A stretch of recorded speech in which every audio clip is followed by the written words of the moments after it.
the new generation is so into technology and AI and all that, right?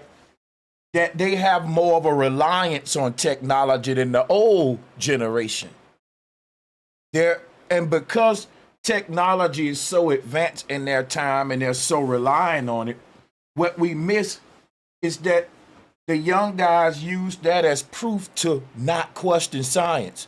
Because when you have all of this intricate gadgets that you're consumed with, and you have people telling you, if science is wrong, how did you get that Nintendo game?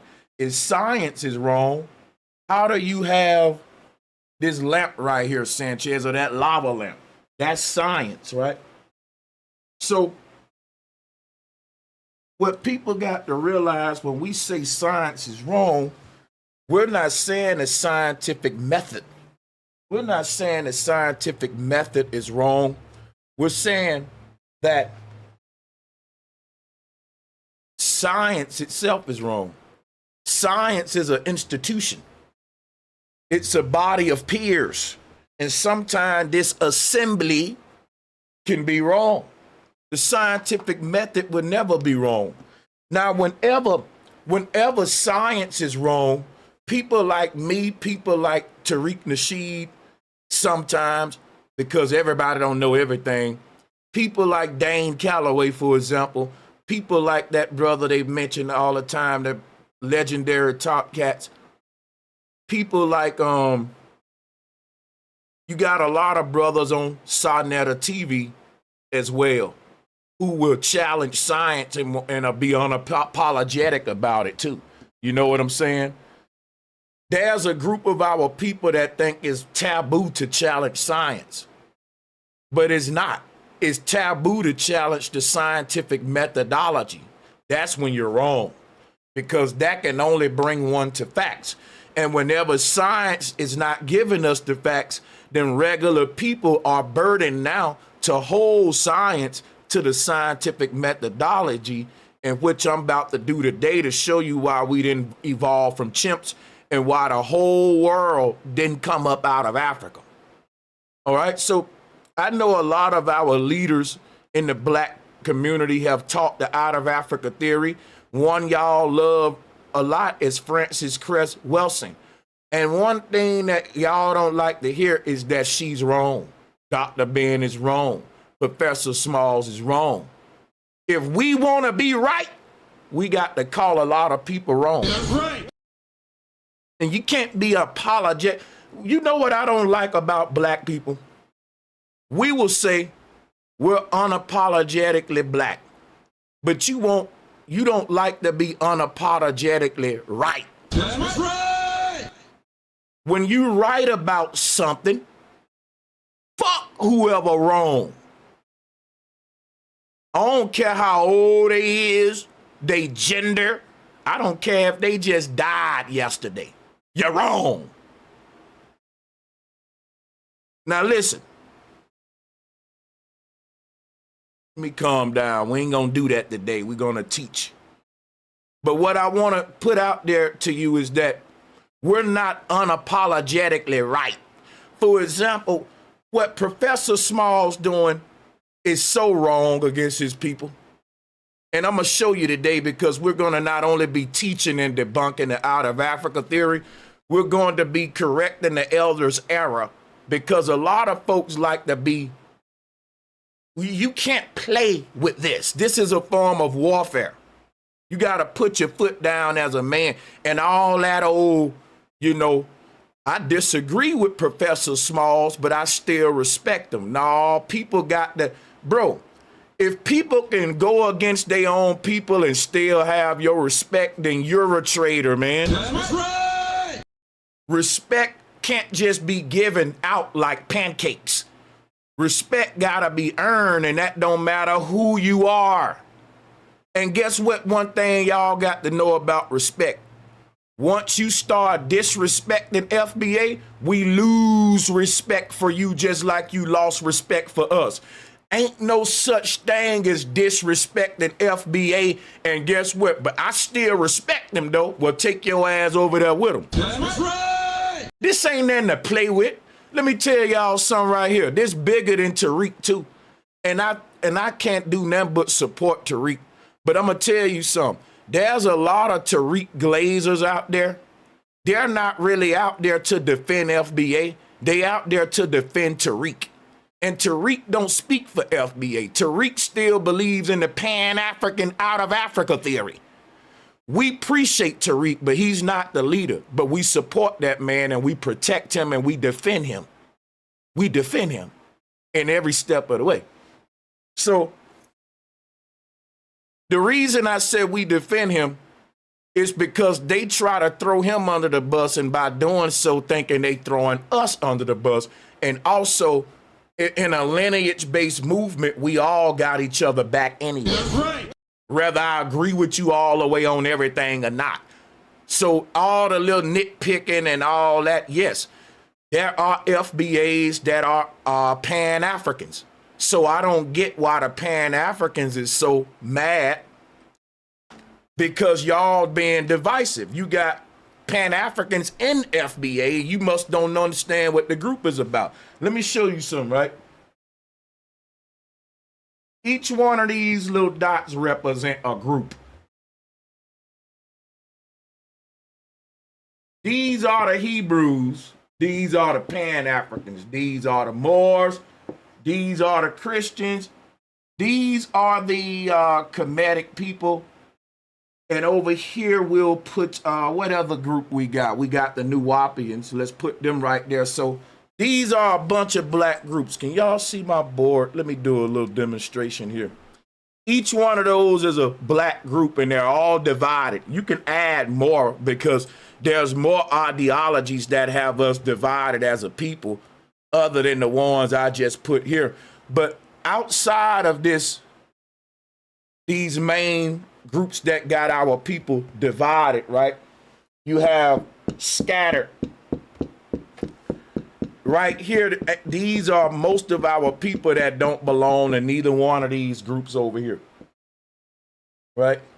And we're just gonna scatter them out as little dots because those are individuals in a big ass crowd, and they all united based on the fact that they don't belong to a group, whether it be more Christian, Hebrew, just a bunch of black folks. And if we want to throw another group over here, we can put Republican, and then we can put Democrat. And right here, you would have this entire group of scattered black people that just don't fit in any box. And what the government would do would call this entire scattered group New Age.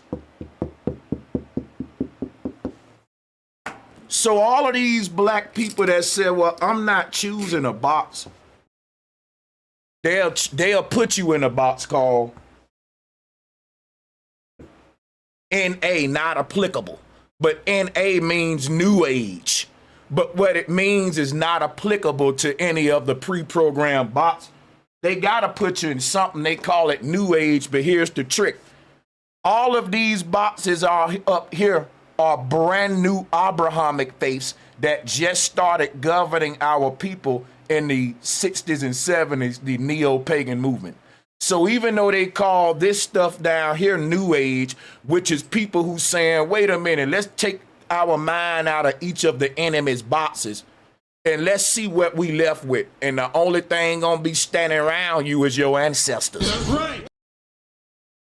When you take your mind out of all these boxes, you think you're gonna be lonely, but you ain't. You're gonna find your way back home. People down here, they have not identified or galvanized as a group. It's just a clusterfuck of black people trying to open their mind and figure out reality together. It ain't organized for real, but they just call it New Age. But this clusterfuck is a threat because this chaos right here of thinking outside the box and thinking freely is in direct opposition to every last box that they hope you fall under as a black person. You see what I'm saying? And that's what's happening now with FBA. FBA can be that, you can look at FBA as down here, right? Because they don't fit any of these boxes. But that's because it's not trying to tell you what to think. is not a religious ideology or faith. It's a social political plan and strategy to not only galvanize this clusterfuck right here, but bring all of these divided black folks up here into the fold and make one big circle. One big circle. Ah! And that big circle would be bigger than any of them little circles. And see, you can look at this like a solar system. These little circles, y'all little beliefs that got y'all divided, black people, you don't gotta lose them, but they all got to revolve around the bigger strategy and plan that we call an FBA. FBA don't care about your ideology. It got one thing to ask you. You want to get down with this plan to make some noise on a social political level with your people? If the answer is yes, come down here. It don't matter which box you was up here. See, now, if we learn to let all of these orbit around the sun like a solar system, these are little planets. They're not the fucking sun. These are your little ideologies. No group let the little planets rule. Every group make all of their planets revolve around something greater, something bigger. Every group, they don't let their little ideologies divide them.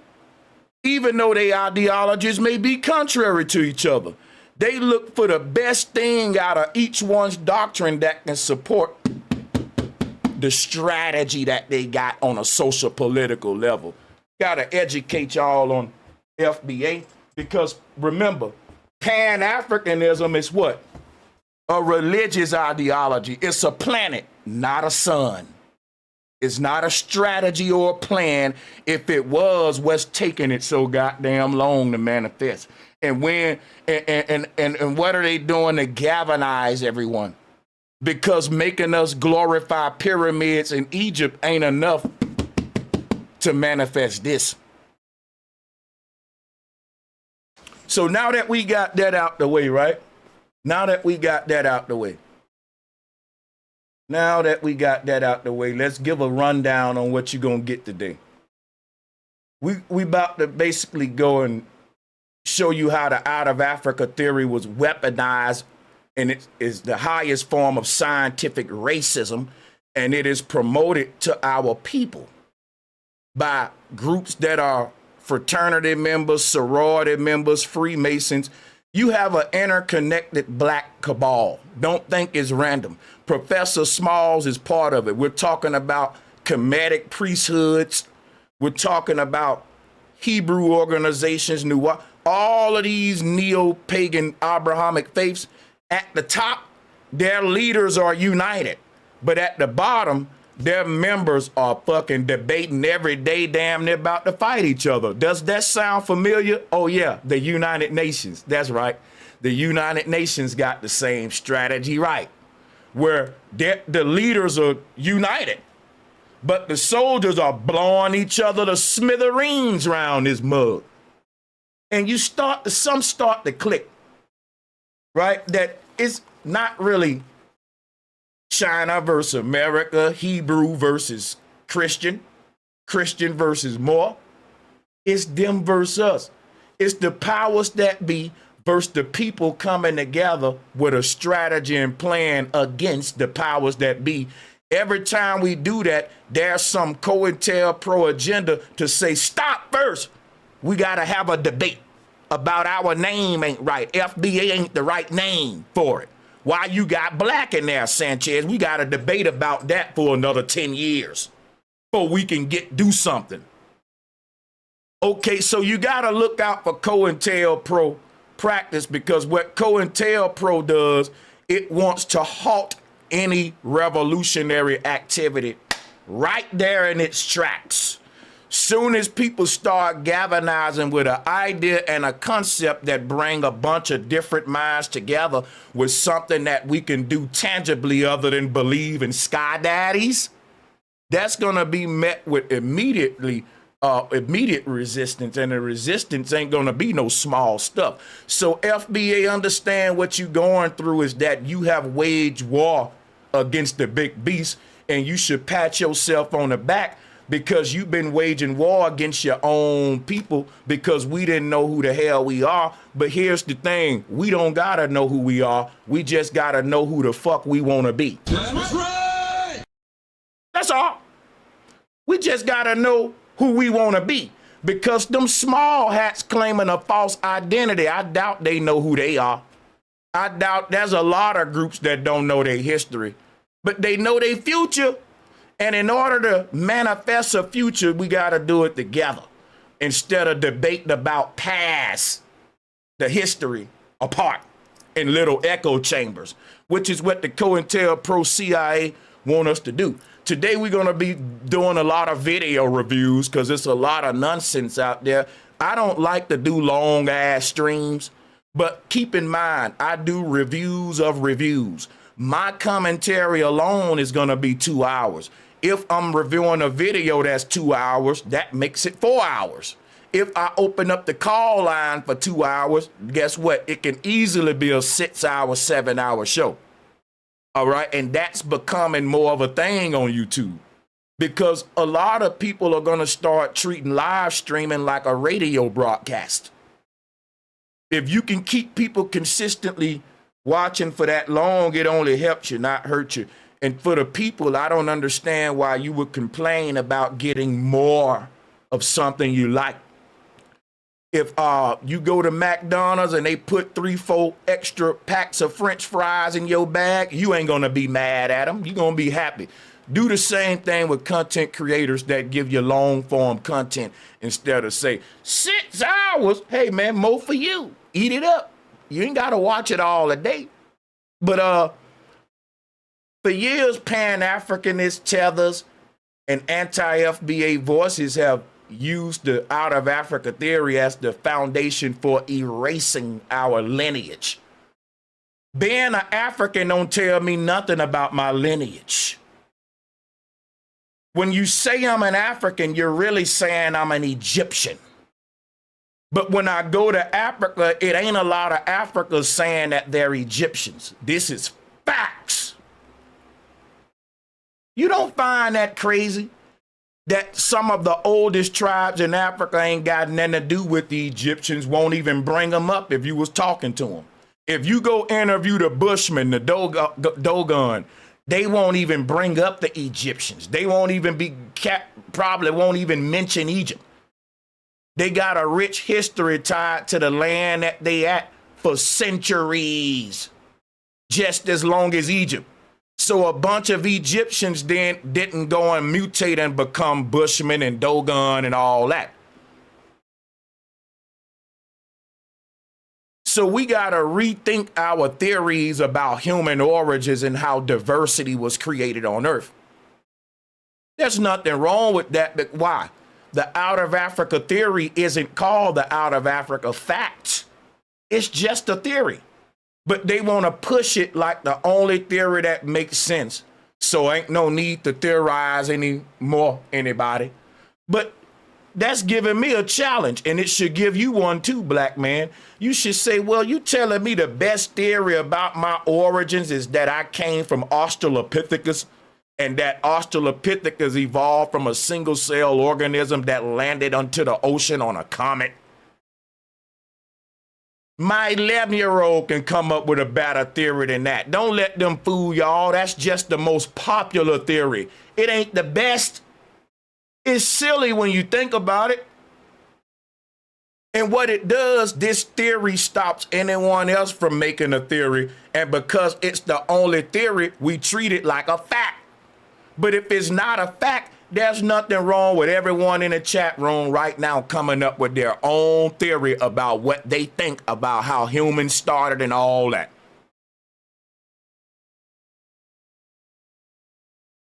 That's what theories are for, to keep trying, keep questioning, hoping we will someday find those facts.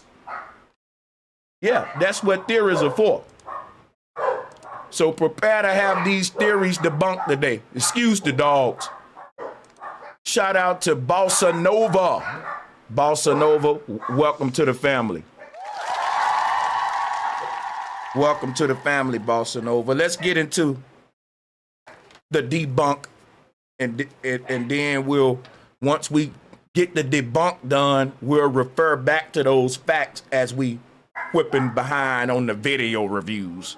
So we'll lay the facts, the truth foundation, then we'll play the lies, and we'll refer back to the truth to show you how you're being manipulated, and we'll also let you know what the agenda is behind this manipulation. So stand by.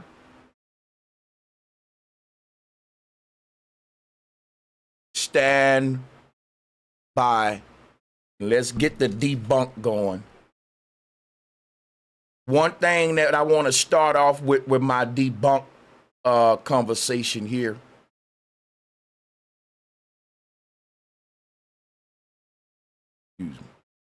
Excuse me, hold on.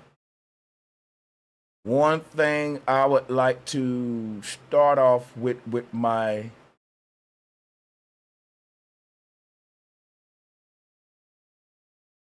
debunk conversation is Pan-Africans admit that white people lied about our history. They do admit that.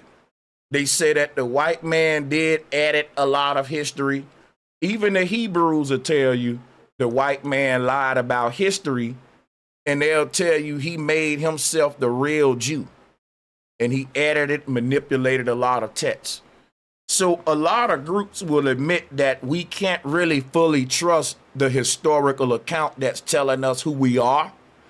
But these groups are saying we can't trust what the white man's saying about who we are, right? He's wrong about you being da-da-da-da-da. You're a Moor. He's wrong about you being da-da-da-da. You're a Hebrew Israelite. He's wrong about you being XYZ, right? You are a Nuwapian or whatever group tell you. So they will question and debate and challenge the white man just enough so that they can reclassify and re-identify you for their own monetary purposes. Shout out to Joseph Welch. But then then you got to realize this. They'll combat the white man just enough to tell you you're an Egyptian, you're a Moor, you're a Hebrew, right? But all of those Abrahamic ideologies that I just named are founded on the out of Africa theory. If you say you're a Nuwapian, if you say you're a Moor, if you say any of that, it's founded on a lot of evolutionary principles, out of Africa theory concepts.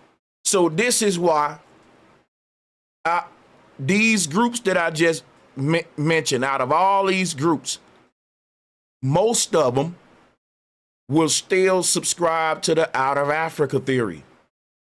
They'll still debate you and defend it. The Hebrews will, right?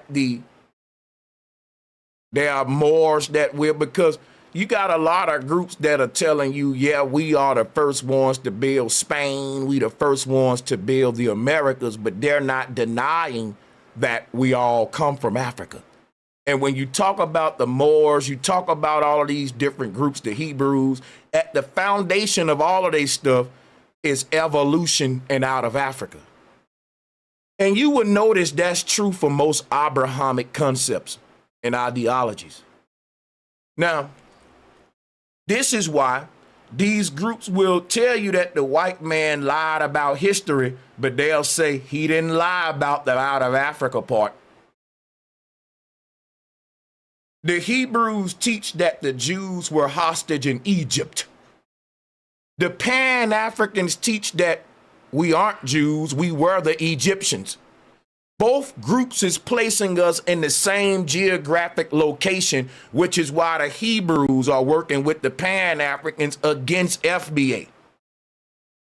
You see what I'm saying here? Both of them need us to be in Africa for the foundation of their script. Drop a one if this makes sense to y'all, because you got to realize the agenda, what's going on here. Like, it's deeper than just a bunch of niggas bickering and arguing about ideologies. It's very deep. It's on some COINTELPRO stuff, man. And we about to expose a lot, man, for real. Get the likes up.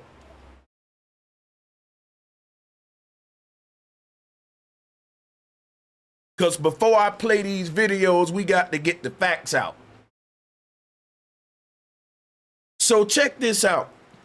The reason I say FBA bigger than Tariq is because Tariq, at the end of the day, he's a huge voice for reparations, but Tariq, in my opinion, is not qualified to teach history. And even Professor Small said that. Because at the end of the day, if you keep telling Tariq Nasheed to go all the way back, he's gonna go back to Africa too. That's right. What I'm telling y'all is very important. It's deeper than me exposing the Pan-Africans and the out of Africa theory. It's me telling you some deep stuff about FBA and the history of the people in the group that you need to know, mainly Tariq. I've been around a minute, people. I'm that guy. They blackballing me because I got a big mouth. I tell everything. Most of these folks be planning shit behind the scenes. Y'all be thinking it's real beef. I be in the loop. I know what's going on. Debate tickets, selling tickets. I know how the whole shit work. I sit back and do my thing and let them niggas do it. See, I got in too deep. They know I know. So I'm gonna get blackballed by FBA, a lot of folks, because what you don't realize, FBA got some people in it that ain't really for FBA, they're for their own capitalistic agenda. And that's why they trying to get along with everybody and not step on those shoes. I'm gonna tell FBA some real stuff right now. FBA, if we serious, what we gotta do. If you saying that Tariq Nasheed ain't the leader of FBA, we gotta keep treating it like that, right? So when it comes down to the whole FBA thing, hold on 1 second.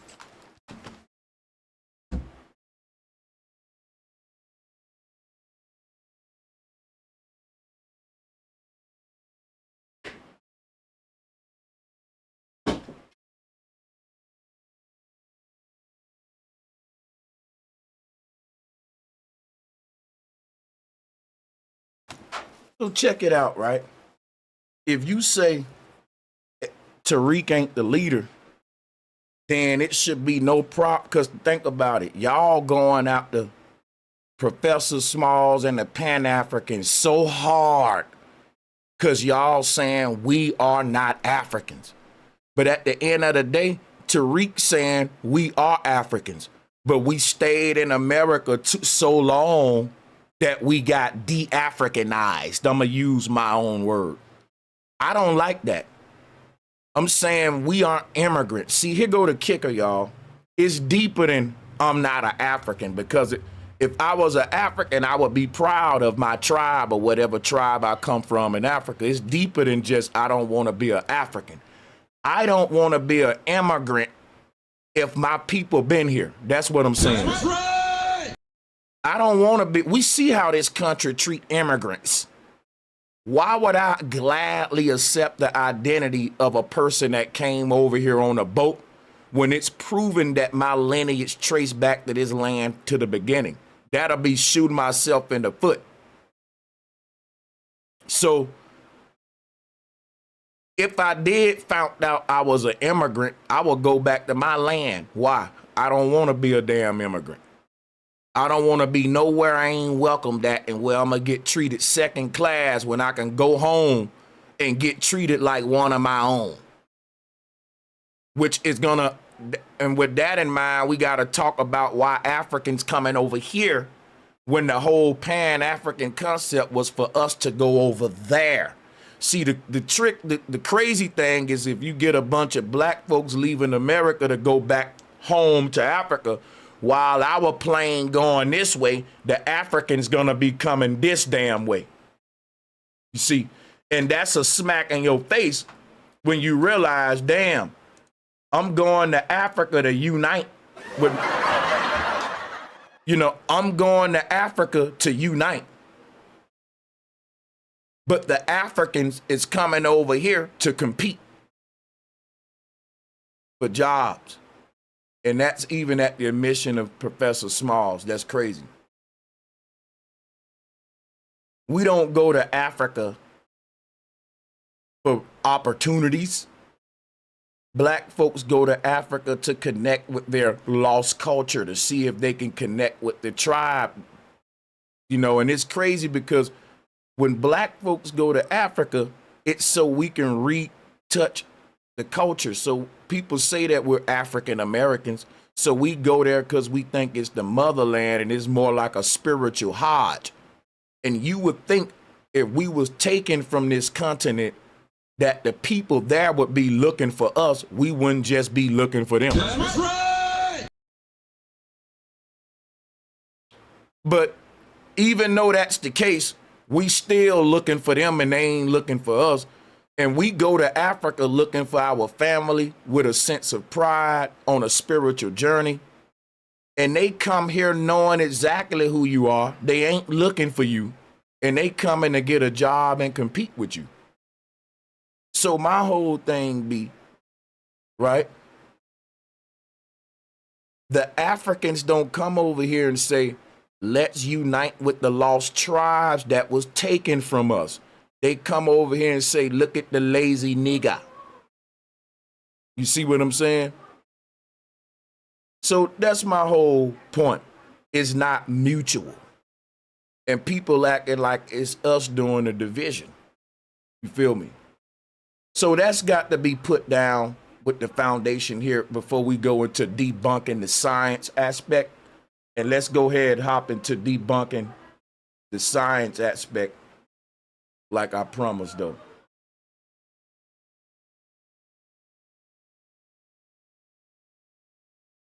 One thing we got to realize about the Pan-African theory,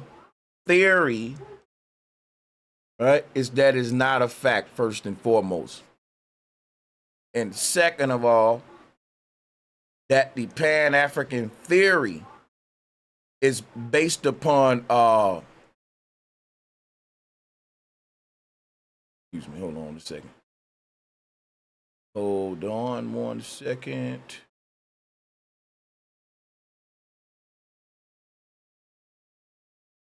My bad, everyone. I'm just making sure I got everything lined up. We finna hop into this out of Africa theory debunk. All right, so check this out. Now look, the Pan-African theory is based upon bone fossils, not bones. And this what you gotta realize. Science can't legally classify a fossil as a bone, and they can't classify a bone as a fossil. And the concept of a bone fossil is very deceptive. The concept of fossilization itself, it has been debunked several times. The fossilization process, it doesn't make sense. And don't you know that the only people finding fossils are the paleontologies that are networked on the UN agendas and all that to perpetuate the out of Africa theory and to make sure it go unchallenged. So what do I mean about debunking fossils? Well, what is a fossil? A fossil is an impression that's made up against a rock. I'm giving you in a nutshell of an animal that was in the right. These conditions gotta be perfect, right? For the fossilization process to take place. Not everything fossilizes, right?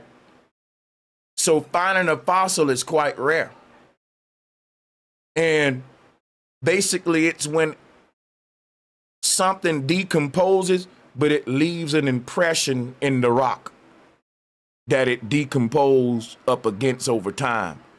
People, that's so bananas, that don't happen. Try to scientifically reduplicate that with methodology. Now, what we do find is the impressions of seashells at the bottom of the ocean. And that's because it's water there and it's like clay. And those things don't have a biodegradable fleshy body. It's a shell. It's gonna leave an impression in clay, water, moist dirt. And then when the water recedes over time, over thousands of years, and that place is no longer a lake, guess what we find? Impressions of seashells, animals. But guess what we've never found? Impressions of human beings, impressions of boats, which you should. It shouldn't just be certain things. Everything should go through fossilization, not just the things they want to prove, like monkey people and dinosaurs. So it's a lot of scientists that have been saying that the fossilization process is a scam, it's a scheme. You ain't gonna know the scheme because I got to go into paleontology first. So I'm breaking it down slowly but surely. Now I want to ask you a question. What if I told you I've surveyed the ground for years by flying over it with data systems, surveying the land. And because I've done that, I know exactly where a Tyrannosaurus Rex should be buried at. So because of my data surveying and research, I can draw a circle right here in this particular area. And if we dig here in this area, around these areas, we should find a T-Rex bone. Boom, we found it. And every time we find exactly what I said we're going to find, exactly where I said we're going to find it. Do you think that that's possible? Yes, Sanchez, because they doing ground surveying. How do they survey the ground to make this possible? I don't know, but the words sound big. They collecting data and doing ground surveys, but I don't know exactly what they doing. Now, let me give y'all some history about fossilization and paleontology, and we finna really go deep right now. I'm finna give you a full detailed rundown of the strongest arguments to use against paleontology, fossilization claims, and famous finds like Lucy, and along with that, explanations of the forgery scandals, logical gaps, and methodological contradictions that people raise, especially when comparing fossil claims to forensic science. I have a law enforcement background. If this is going over your head, check this out. An old wise man once said, ashes to ashes and dust to dust. Your flesh is organic material like an orange or an apple or a watermelon. And an apple will never fossilize. An orange will never become a fossil.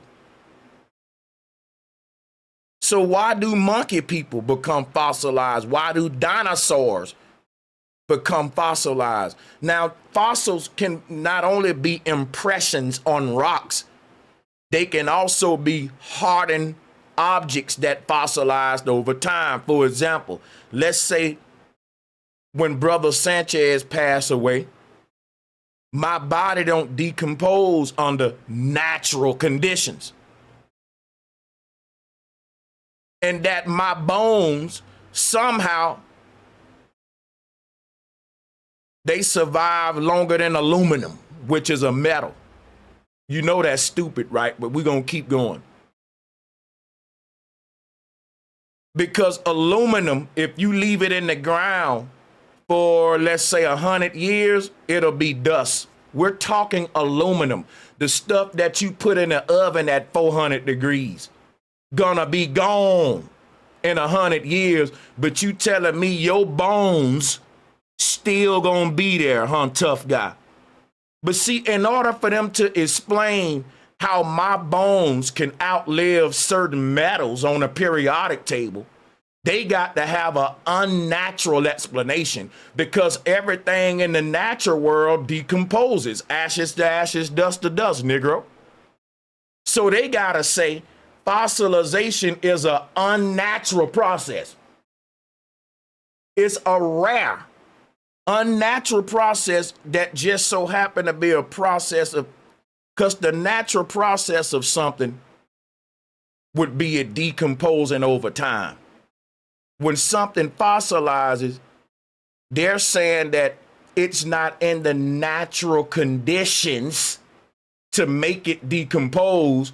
Therefore, it's not responding naturally. And the process that the name that they give the process by which this unnatural process take place outside of natural conditions, they call it fossilization. And it can be an impression on a rock, or it can be just your bones, your real bones, turn into a rock over time. So science is saying organic material can harden and become frozen in time as a rock. And that when we come back and study it, it won't even, when you break the rock apart, we won't see bone, we won't be able to say under the microscope whose DNA is this. Because, for example, right, if you take my bone right now, I don't care what stage of decomposition it's in, you're going to always be able to get my DNA from it. Now, if my bone fossilizes and become a rock, it no longer even have my DNA on it. In fact, it got the same qualities as any rock on the ground, like a metamorphic rock, sedimentary. It's just a regular rock. Now, a person got to explain to me how organic DNA material can now just be a damn rock like this. That's hard and there's no DNA, no signs of a bone, just rock. They said that bone became fossilized. We're not able to reduplicate that. Why? Because it takes so long, Sanchez. Everything they don't want to prove, they say it takes millions of years to happen. Therefore, we got to just trust this process now. And you trust it. You never found the fossil for yourself of a dinosaur or a human. And let me give you something else to think about. They found so many bone fossils of Lucy, Australopithecus in Africa, and the African people there ain't never found no bone fossils of their own ancestors. How the hell you be on a continent for millions of years digging tunnel systems? You got the Pygmy got cave systems that go for miles throughout Africa.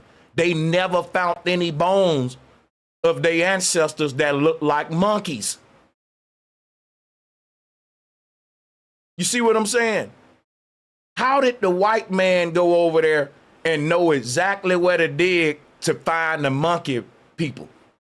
But the people there ain't never discovered their ancestors. You know, they got diamond mines that go so far under the ground, they would have been stumbled across a few Sasquatch bones, Bigfoot bones, Australopithecus. It'll be normal. How come the only people finding this stuff are white folks who are part of the agenda, who are connected to these networks that are practicing scientific racism and trying to rewrite history?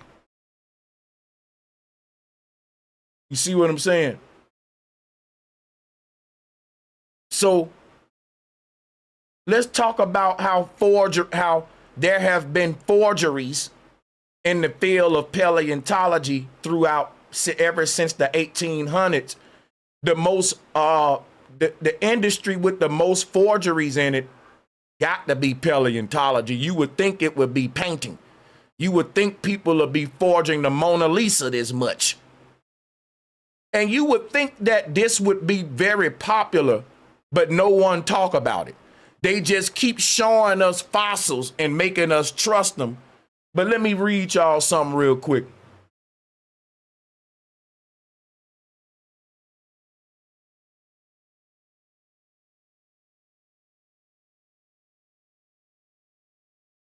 Let's get the work in. Let's get the work in now.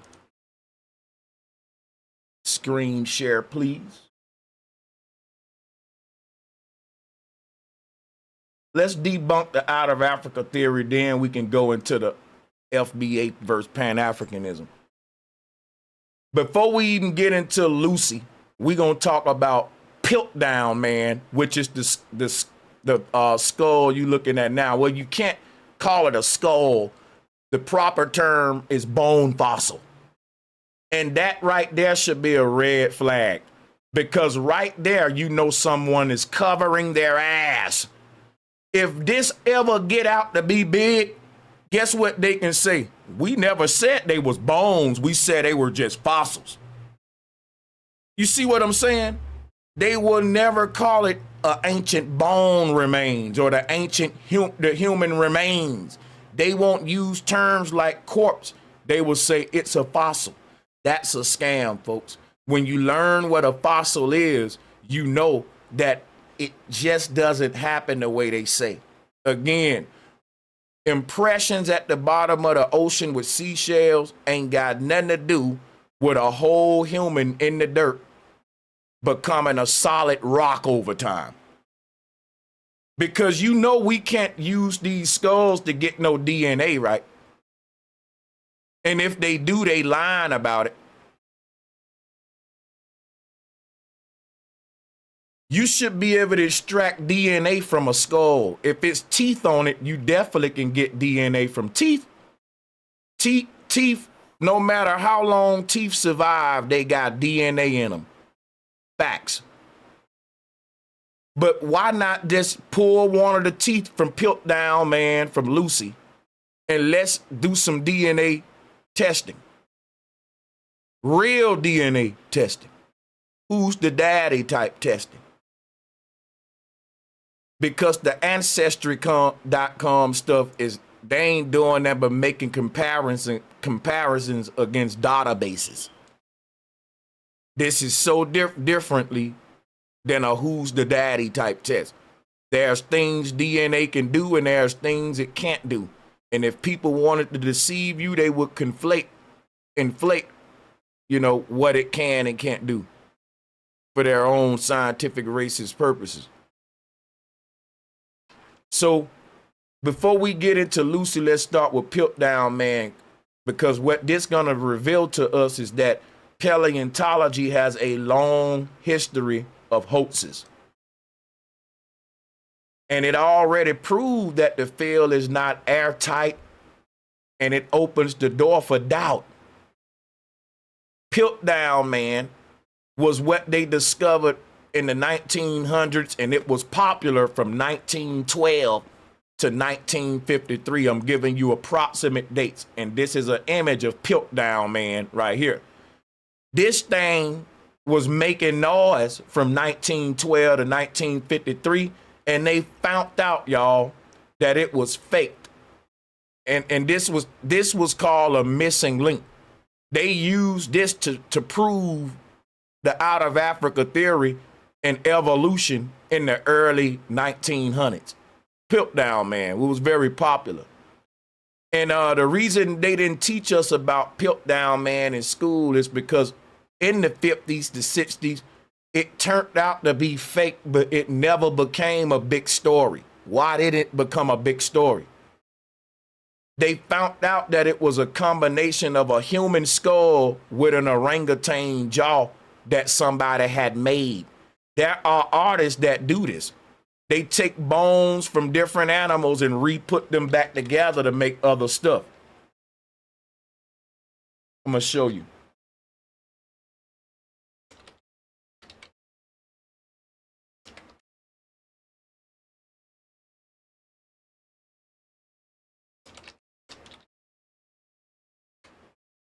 I'm gonna show you. They are called gaff makers. A gaff. And guess what's crazy about these gaff makers? They used to be people who used to do a lot of work for side shows and museums and carnivals and curiosity shops in the 50s. Y'all, yeah, I came to teach y'all today. Hit the like and share button, man. I'm finna give you a lot of good stuff today. All right. Now this and I'm gonna be thorough. I'm gonna take my time. Now watch this. Anywhere from 1912 to the 1950s, what was going on in America was carnivals, circuses, museums, sideshows. People didn't have the NFL yet. We didn't have Las Vegas yet. We didn't have Dubai and NBA yet. Okay? We didn't have hip hop and let me go to the concert yet. In early America in the 1900s all the way up to the 1950s, the biggest forms of entertainment was circuses, sideshows, and stuff like that. Now, that is a long lost history. That's a history in America that they don't like to talk about, because during that time was a huge orphan epidemic where the people in this land, you know, the white folks, they had a different social ideology of just dumping their children in the street. You had an orphan epidemic, and I'll go into that on another video.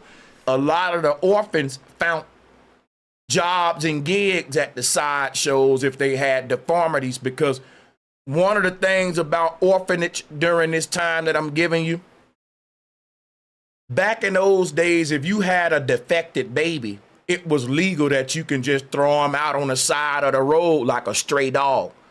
They don't like to talk about that, but that's America's dark early history. They don't really teach that, but that's something they should teach. It's a dark history in America. It was the Broadway years. Orphans was getting jobs at sideshows because most orphans had illnesses that were made them a spectacle, right? Maybe they had 6 fingers, maybe they was autistic or had some kind of, you know, but these people, the orphans, because they were poor and homeless and it was legal to abandon your child if it had defects, it was legal. Wasn't nothing gonna happen to you. And it was just huge flocks of orphans living on the street in America back then, and they was only able to get jobs on Broadway as freaks, as sideshow acts and stuff. And all of this is going to tie into what I'm about to tell you now about these forgeries and the out of Africa theory and all that. Trust me, just stay with me, listen to the story. So these sideshows it was competition, and it was basically who got the most bizarre stuff. Like, everyone gonna go to your sideshow if you got lizard man, bird man, all right? Let's say you got horsewoman, and they would literally have to some kind of way take the corpse of a horse, taxidermy. This gonna sound graphic, but you gotta realize this is a dark history they don't like to tell. These people will kill a horse, because y'all know what you think in Sanchez, they gonna take a fake horse to make the half horse, half woman. Hell no. They taking the bottom half of a real fucking horse. We talking funky, decomposing flesh. And they would find ways to fuse it with the woman to make a spectacle, and it would get hella money. We're talking people paid big money to see this gross shit. And guess what? If you go and do your history of early sideshows in America, what they call entertainment, we wouldn't even be able to stomach it, because a lot of the stuff they paid money to see, people was practicing taxidermy, meaning they was taking corpses of dead shit, putting it together to make a spectacle. So if you went to a sideshow, for example, they may say, hey, step right up and give me a nickel, and you can see the crocodile eagle. And you may walk in there, pay your nickel, and it'll be a fucking eagle head on a crocodile body stitched together. It'll just gross. Corpses and rotten roadkill. And people paid big money to see it. And these things stunk, man. They smelt like crazy. They had flies. But see, you need to realize this was entertainment in early America. And to the people at that time, it was entertainment, right? Just like us watching a UFC fight between 2 women that's covered in blood and shit, and we're entertained. people would make the most craziest monstrosities for these sideshows to sell tickets. And remember that during this time, the sideshow people are called gaff makers who would make these crazy creatures with corpses. They also work for the museums.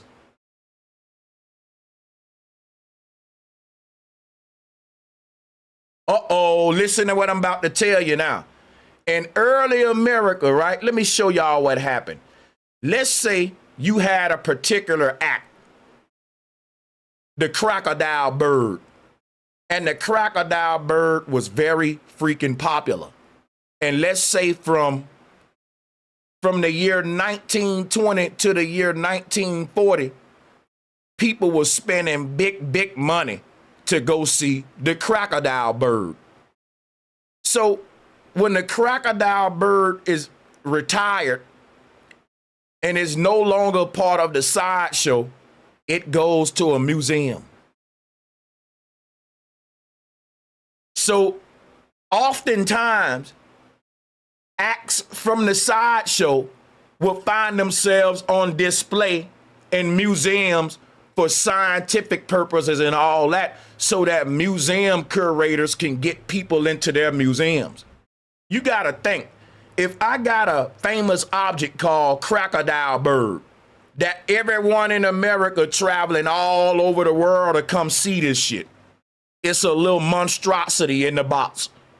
And the damn Barnum brothers was good at these sideshows too. They had whole people. They had hospitals where they would literally take orphans and mutate the orphans because no one cared about orphans. And the orphans would go through any process to achieve a higher status in society. These people would take orphans off the street that then nobody want and treat them like science projects to try to turn them into shit for sideshows. And it would shorten the lifespan of the orphan because they would get diseases and all kind of stuff, but no one cared about them anyway. And the orphan felt good to be part of something because you just a poor homeless person that no one even sees. And your only way you can be seen is by being a freak at a sideshow. So these orphans, for a sense of belonging and to fit in with the regular society, they would subject themselves to some of the most crazy stuff to become freaks at sideshows. And what happens is when a particular spectacle at a sideshow would get so popular in the country, when that thing is retired, they will sell it to the museum. And the museum extract whatever little clout is still left in it, because acts will come and go. Because the crocodile bird is popular today, but guess what? The lizard lady may be popular tomorrow. So things that were popular would pass and go. So those spectacles will lose their value. You got to think of these spectacles like rappers, like signed to a label. Lizard Boy may be making your whole circus thousands of dollars per show. So another circus may come to you and be like, listen, we want to buy Lizard Boy from you, and we'll buy Lizard Boy for this much. And you may say, nah, I'm good. You know how much money Lizard Boy make me every show? You got to come better than that. You see what I'm saying? But when Lizard Boy died, he would go in a museum. And see, basically, the slideshow was there to sell tickets of the living spectacle, the living monstrosity when it's alive and moving around. Or sometime when it's not alive, in the case of the crocodile bird, just when it's in service, because it all have a lifetime, like a shelf life. Because once you make this monstrosity, they had these advanced taxidermists called gaff makers. We finna go into that in a minute. I gotta be thorough with you. So they was able to preserve these corpses, these monstrosities, for a long time with the taxidermy research they had. When chicken When the chicken gator is no longer popular, the circus say, okay, we'll sell it to the museum. The museum would take a lot of the washed up acts that was no longer popular in the sideshow and use those to drive whatever little traffic they can still drive from them in the museum, because those things would become nostalgic moments.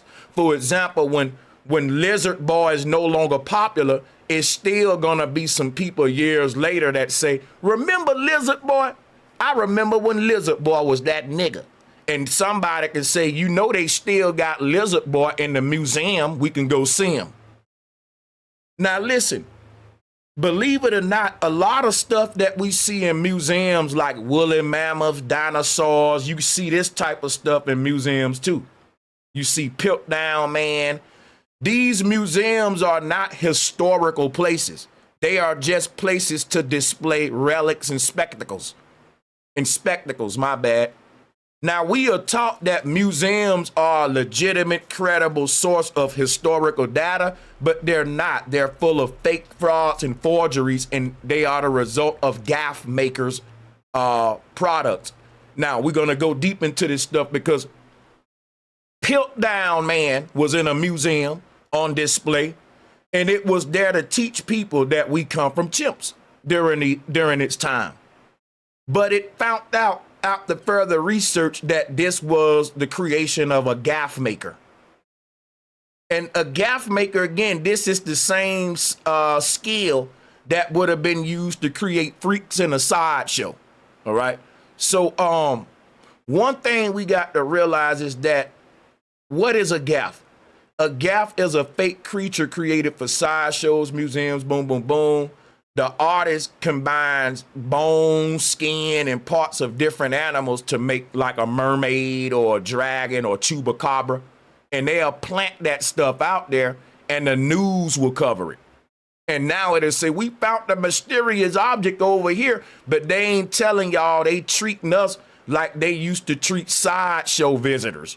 There was a psychology to the sideshow.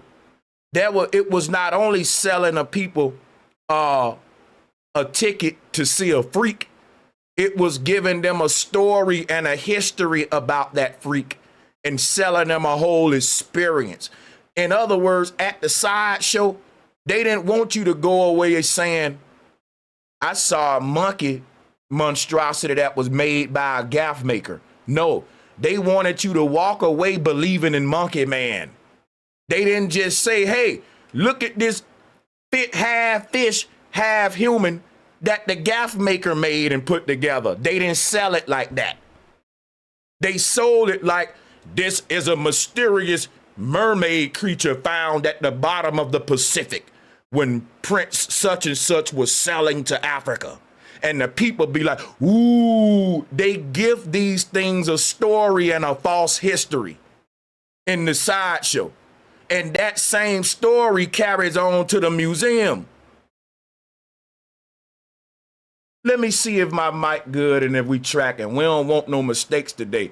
Drop a 1 if y'all tracking with me. You ain't gonna hear this from nobody else.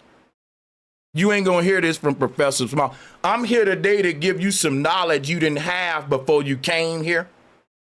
Block anybody that's in my chat room with pom-poms on, big up and anybody. I want y'all here to big up yourself and come today with an open mind, not in the spirit of cheerleading. That's right. Come on and drop the 1s. If you tracking what I'm saying, you get me. I'm going to continue this. I'm going to take my time. Let me light my lavender, English lavender. This is an incense. It's not no drug. This is an incense, and I'll burn it off camera. English lavender.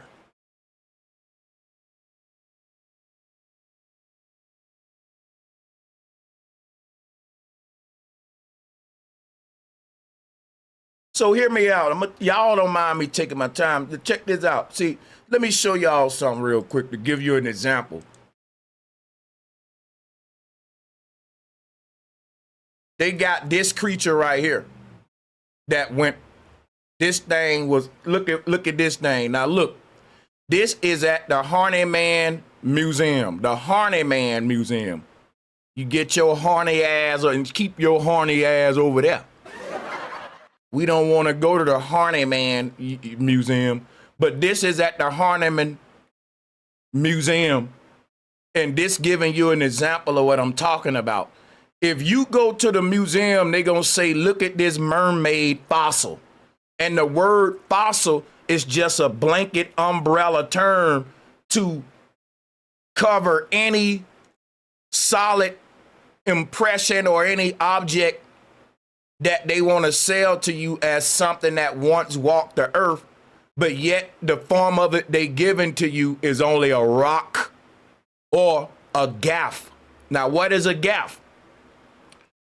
A gaff in this situation would be them taking half of a fish body and then taking a stone rock, a regular stone rock, and they will carve that rock into this creature's face, because you can see his head is stone, his eye socket, that's rock, right? But see, the whole thing about these fossils, you can get all kind of stuff. They'll tell you it can be partially fossilized too. So with something like this, you can have half of them rock, half of them sort of organic material here, and they have a way to explain that away. And they'll say, well, it's partially fossilized. It's partially fossilized. It's different ways things can become fossils, which give them a lot of more room to forward shit and to fake stuff. Now, they passing this off as some kind of object that will explain, because remember they said humans come from a single cell organism. We were fish first. We had a fish form before we had a gorilla form. So they never did. They gave us the concept of Bigfoot, which would be the subhuman species that we should still be seeing walking the earth.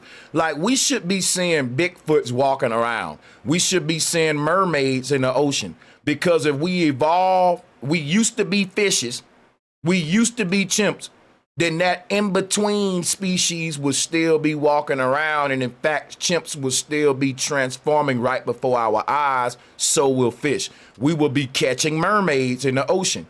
Now again, just like with the Australopithecus bones, right? Now, Professor James Small is called a professor, right? I'm not a professor, which is why I'm telling y'all we can't let credentials and all that tell us who we are. Because it ain't the white man telling us that we're monkeys. It's the white man hiring the black man to tell it to you. Now, the white man ain't that stupid. The white man said, I ain't gonna tell them that they from Africa. What I'm gonna do, my people gonna be in charge of giving the evidence, and then we'll let the black leaders be the spokespeople of those bogus fossils and evidence. That's when James Small, Francis Cress Wilson, Dr. Ben, and that's when it's hard to wake y'all up, because we get attached to the spokespeople. That's why Tariq Nasheed is a Pan-African, and that's why he love him some Francis Cress Wilson. I love her too, but not more than the truth. That's right. I don't love nobody to damn my soul and lie to my lies. Keep you recycling in hell, man. I don't love nobody to condemn my damn soul. Somebody said the truth will set you free. I don't love nobody enough to be in bondage spiritually. That's right. I want to be free with the truth, and I don't give a damn which elder get offended.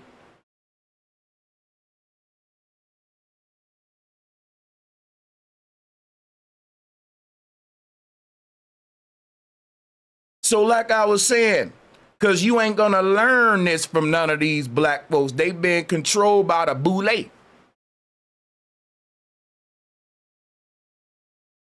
They ain't going to tell you about, nobody going to go into this. Guess what they going to say, man? You got a problem with science. Where's your sources at? Because they want to know, because when you think, let me tell you why. Everybody that like to talk about sources, they telling you you're not allowed to think for yourself. Whenever you talk, someone else before you had to been said what you said, which makes you just a regurgitator. If you ain't regurgitating that, we don't respect it. And then when you find out all of their sources were Freemasons, what are you telling me? That everything I'm saying have to be, see, because the Freemasons gave us they have a monopoly on how we see reality. Right? Let me go into this. It's their job to be the gate guards of humans' awakening, of our awakening. Evolution and all that is Freemasonic, is satanic. It came from Freemasons. And where did Freemasonry start at? In Egypt.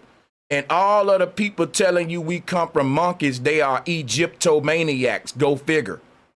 When you go to Africa, don't nobody give a damn about no Egypt, man. You got to ask yourself, why black people in America visiting the pyramids more than the Dogon and the Pygmy? Why black people in America visiting the Egyptian pyramids more than the Bushmen, more than the Ashanti tribe? I'm going to tell y'all some real shit. It's tribes in Africa that ain't never been out of their tribal area, never.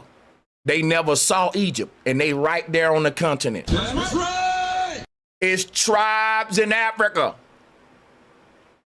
that's been there for millennia, and they ain't even been to Egypt. They ain't never even said, hey, all of us Bushman tribe, let's walk up here to Egypt, because the Bushmen don't drive cars, right? They pretty much, they've been in that area so long, they don't really go nowhere there. They stay there anyway.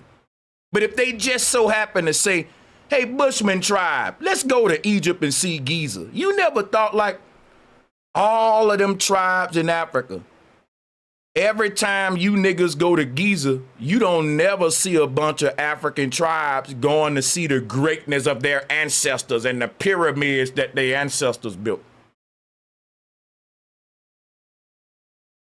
Why don't the Pygmies say life started in Africa when they the ones all the Africans respect as the oldest tribe? They said that all humans originate from the North Pole. It's written in their cosmology. They don't say nothing about them coming from Sirius star system. That's a lie. The Dogon don't say that. White anthropologists said they said that. Prove me wrong. I debated the white dude that came up with that Sirius theory. His name Laird Stratton. I talked to him. He wrote the book that got y'all thinking the Dogon from Sirius. I talked to the man, mopped the floor with him. He know better. The Dogon ain't say that. Now let's debate it. We'll open up the call lines in a minute. Let's go back to these gaff makers. Because this really here is really important. You would not be able to prove evolution without gaff makers. And these gaps, see what they not telling you about early America? The museums and the sideshows weren't just there to make money and entertain. They was there to rewrite history, man. These folks was forging concepts into history that didn't exist. When a person went to a sideshow, they can see dragons. They can see winged monkeys and chupacabras at the sideshow. And the sideshow owner ain't gonna tell them, hey, that shit's fake, man. We got some gaff makers. They take decomposing corpses and rocks and they make all kind of monstrosities, right? Why would the sideshow owner say that? Every monstrosity that they made, they gave it a history. They had they can tell you when this thing here was born, how it got caught and all that. And that story sold more tickets. When you put a story with it, it sells more. And everyone like to tell the story and repeat the story. And the museum keeps the story alive even when the relic becomes obsolete at the slideshow. It lives on in the museum. So understand that. Now let's move on here. Talk about why this is important. Because Piltdown Man, let's go back to Piltdown Man, which is supposed to come from Lucy. You can't have Piltdown Man without Lucy. If we can find out Piltdown Man is fake, shouldn't we start looking into all of them?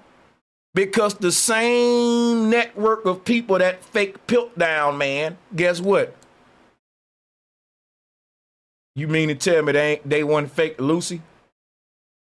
But let's talk about this real quick. Let's go to Piltdown Man and let's talk about this some more. Now, Piltdown Man is the biggest human ancestor discovery in the world, and it was a hoax for 4 decades. What stops others from being fake? Now, I'm going to stop right there, and that's a question we got to ask.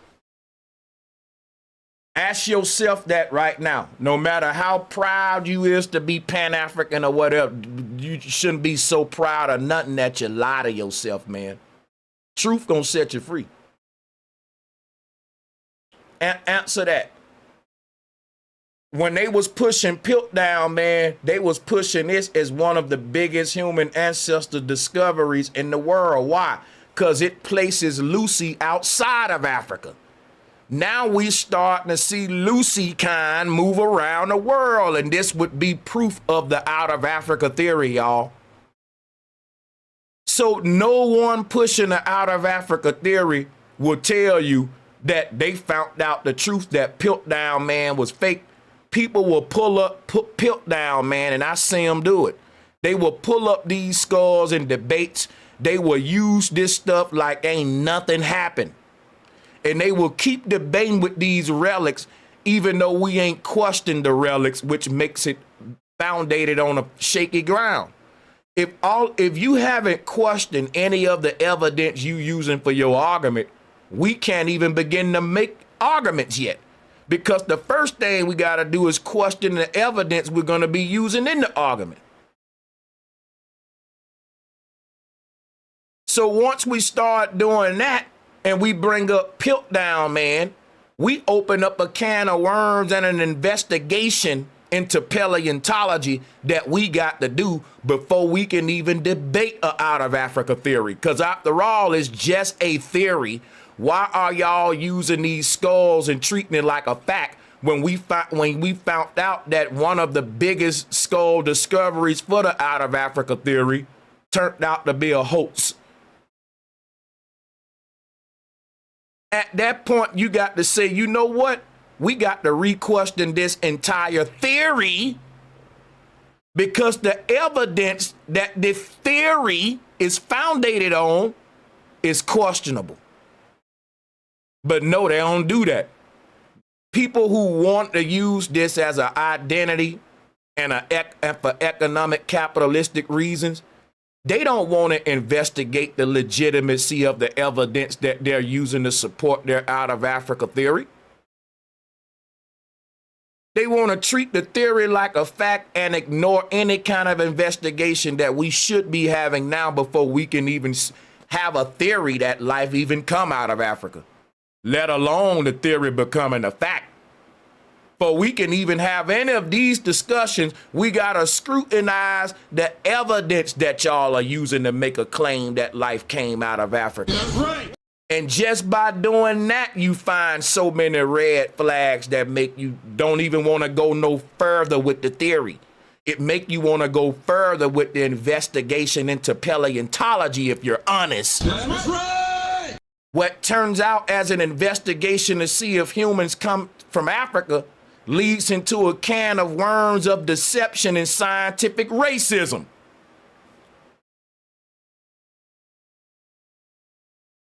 So, back to the facts, and enough of these rants. We're going to be very balanced and try not to put too many rants in between the information.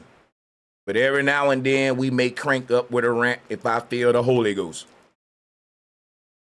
So, I just can't stress enough the importance of Piltdown Man being a nail in the coffin for the out of Africa theory. Fatality. Now, let's talk about the Archaeoraptor hoax. The National Geographic, and I'm going to pull this up for you. I got my images to show everything I'm saying. And I remember this one because they played this on the Nat Geo channel, and I actually saw this on Nat Geo. Now, if you're in the chat room and you saw this on Nat Geo, drop a 1. Let me tell you what we're talking about. It's the Archaeoraptor. Where my nerds at? Y'all remember the Archaeoraptor? I remember it. They said they found the raptor dinosaur, and they had a whole series on it. It was on Nat Geo, and a couple of big names was talking about it. But it came and went, but when it came hard, no homo. It really was, they was talking about it. Like, who remember this real quick? Drop a 1. Y'all remember this? The Archaeoraptor that they supposedly had discovered? But anyway, the Nat Geo published it again as a missing link between birds and dinosaurs. They are stretching, y'all. They got to try to prove evolution. And remember this, evolution is a Darwinian Masonic lie so that the people in power can stay in power. They got programs that takes hundreds of millions of dollars every year from taxpayers just to research dinosaurs and evolution. And when you find out that all of this shit is Masonic and it's a lie, guess what you realize? We've been duped. This is free money. You realize that your beliefs ain't free. Your beliefs are expensive. Just like I keep telling people with the space program, the same people gave you space. Why did they give you space? Well, if the earth didn't have humans in it, where did the humans gonna come from? They just gonna drop out the fucking sky. Now, if I told you that, you would laugh at me, but that's literally what science gave y'all. Humans dropped out the sky. Where did they come from in the sky? We'll just call it up there, space. And they evolved as a single cell organism, became monkey people, and now they gangbangers and drill rappers. Okay. Cool. Now, the thing about it is this. Everything needs space and everything needs evolution for the Freemasonic agenda of control to be manifested over the masses. And whenever you create something like evolution, you ain't gonna be able to prove it without the I'm going to just read this to you. There are millions of monkeys and more humans. Where are all the subhuman monkeys? That's what I'm saying. So the whole time they've been telling us about Bigfoot, that's them psychologically programming the masses to say, we did find the missing link. People, they never found the missing link. They've only been promoting conspiracies in place of the missing link and forging shit. Remember, Piltdown Man was supposed to have been a huge missing link because it would have showed that Australopithecus migrated out of Africa. But we found out Piltdown Man was a hoax. So much for that missing link. Instead of people saying they don't have any of the missing links, therefore this stuff ain't true, they try to force the forgeries as the missing links, ignoring the fact that it's been proven that this stuff is a hoax. They'll just say, so you think science is a hoax? And what they really saying is, so do you think science will do deceptive practices? Yes, because we're in a capitalistic system still. That's right. Being a scientist don't automatically make you a saint. Like scientific racism is real. So, let me go ahead and continue here. Because National Geographic put this out with Archaeoraptor, and this is another receipt we got. Because later they found it to be Frankenstein from multiple fossils. You get what I'm saying?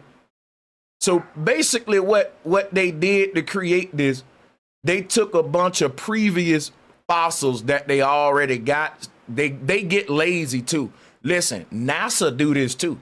NASA do it too. They recycle shit. Right? To make a new lie, they will recycle a bunch of old lies. They do that all the time. They copy and paste. They get lazy with it. And they can be lazy because the world is so dumbed down, people gonna believe what they say anyway. And if the people do find a flaw in it, the people will explain away the flaw themselves. Like if you find a glitch, a person to say that's probably just a technical glitch or something, you know that it's they ain't gonna go with what if I'm being lied to.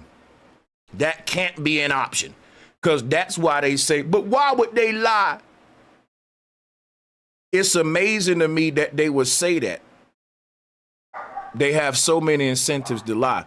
But right here, what we see here is they later found out that this was a combination of previous fossils all collaged and put together to make it look like a some sort of raptor bird. And they and remember, when I say they found it out, other scientists, again, because this what y'all ain't realizing. This what y'all ain't realizing, right? Not all scientists agree on everything. But the reason you think they do, it's because the scientists that's pushing the agenda are pushed at the forefront and promoted above everyone else. So it's that they got a monopoly on the media, publicity. But see, when people say, well, you denying science, well, science is actually checking itself. Now, what do they say? They say science got a system of checks and balances to prevent fraud. Science got a system of checks and balances to prevent cults from being formed and stuff like that. And science also allows itself to be corrected when it's wrong. Right? Just like a police officer can do a crime, a scientist can do some anti-scientific stuff, which is what dinosaurs, Lucy, is fairy tales, is anti-science. It's forged belief systems in the name of science. And it just goes unchallenged because the small hats control all of the media.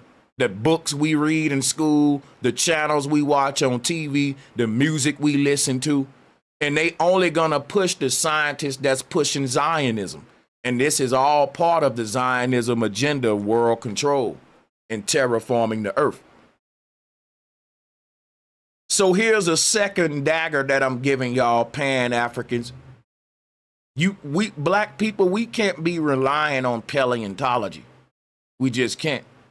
Ain't no other group on earth relying on the findings of their enemy to tell them who they are.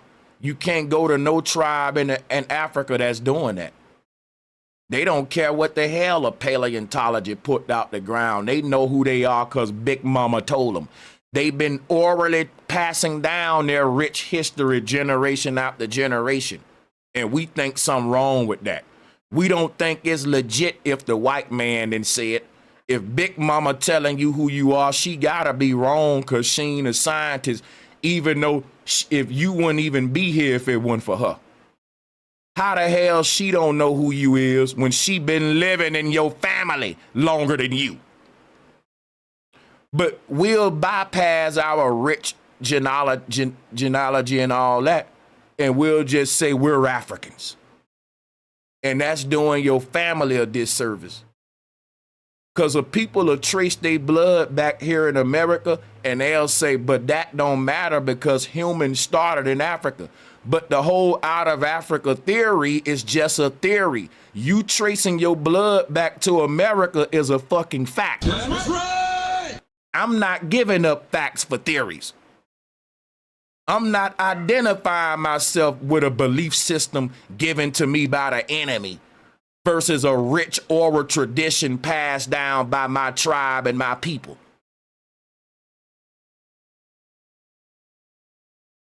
So like I was saying about the Archaeoraptor here, They later found out the truth behind this, and you had scientists putting the different fossils over it to show you how it was layered and stuff. So, but again, like with everything else, the experts still endorsed it. You still got people that are bringing this up to make arguments. So people have been coming out debunking it, proving that it's fake. But just like in our time, when people come out and tell you, wait, that shit was staged, it wasn't real, it's forged, it's fake, it get ignored for the mainstream narrative. All right, so the truth never can get the same popularity as the lie. So they don't care about people being able to prove that this is fake, because you only gonna reach a handful of people. They reaching hundreds and thousands and millions of new minds every day with the lie. So they ain't worried about competing with us with the truth. They worried about consensus, recruiting more minds with indoctrination, because at the end of the day, power is still in numbers. And they know that they can maintain power if they got the most numbers. It's that simple. Truth don't just automatically make you powerful. All truth gonna do is set you free. All right? Truth ain't necessarily gonna make us more powerful than them. That's gonna come in numbers, right? But truth gonna set my soul free. You know, individually, it's gonna free you. But we thinking bigger than individual, right? We're thinking freeing the sheeple and battling the beast, which is why we looking beyond, you know, the fact that truth gonna set me free. But my brothers who ain't got the truth, I don't want to see them perish. That's right. And it's hard trying to compete with the lie, because there's a lot of money behind the lie. It's a lot of publicity behind it. But let's move on to the third lie that we're going to debunk. That's two of them that's very important. One is the missing link for the evolution of dinosaurs, because they saying that birds evolved from dinosaurs. And the first form of a bird in a dinosaur realm would be the Archaeoraptor. So when you look for birds' common ancestor, they go back to dinosaurs and give you this thing called a Archaeoraptor. And they say, well, every bird in the world come from this Archaeoraptor. You see how silly that is? Just like they say, well, every human in the world come from these monkey humans. It's crazy. And they would use the forgery to say, we found the missing link.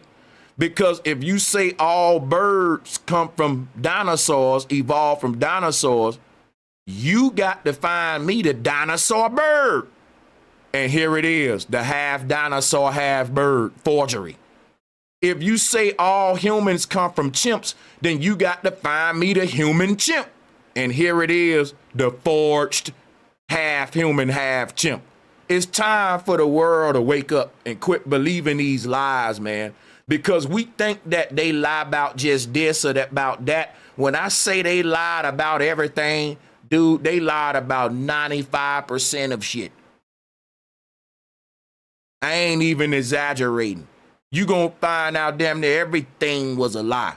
And you gonna start to rebuild your reality with the truth, and it's gonna be refreshing, but it's gonna be isolating. So if you ain't ready, I understand. Let's move on. In places like China, Morocco, and Peru, guess what the locals do? Let me show you what they do. It's a whole industry. And this industry, they don't talk about it because you got other countries helping with the bull crap.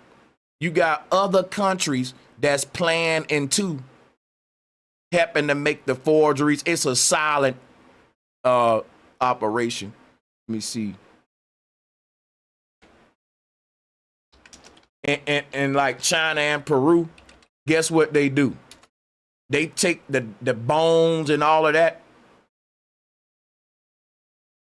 of their loved ones, and they make art. They make basically, let me show you what they do.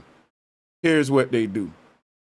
Now listen, this is a big thing that I want to because it's deeper than Pan-Africans versus FBA. We're talking about the whole COINTELPRO movement versus a specific group of black folks in America that's waking up to the agenda. It ain't that we're just waking up that we ain't Africans. We finna wake up to a whole rabbit hole of scientific racism and forgeries that they've performed to make us think that we was Africans ever since the 50s.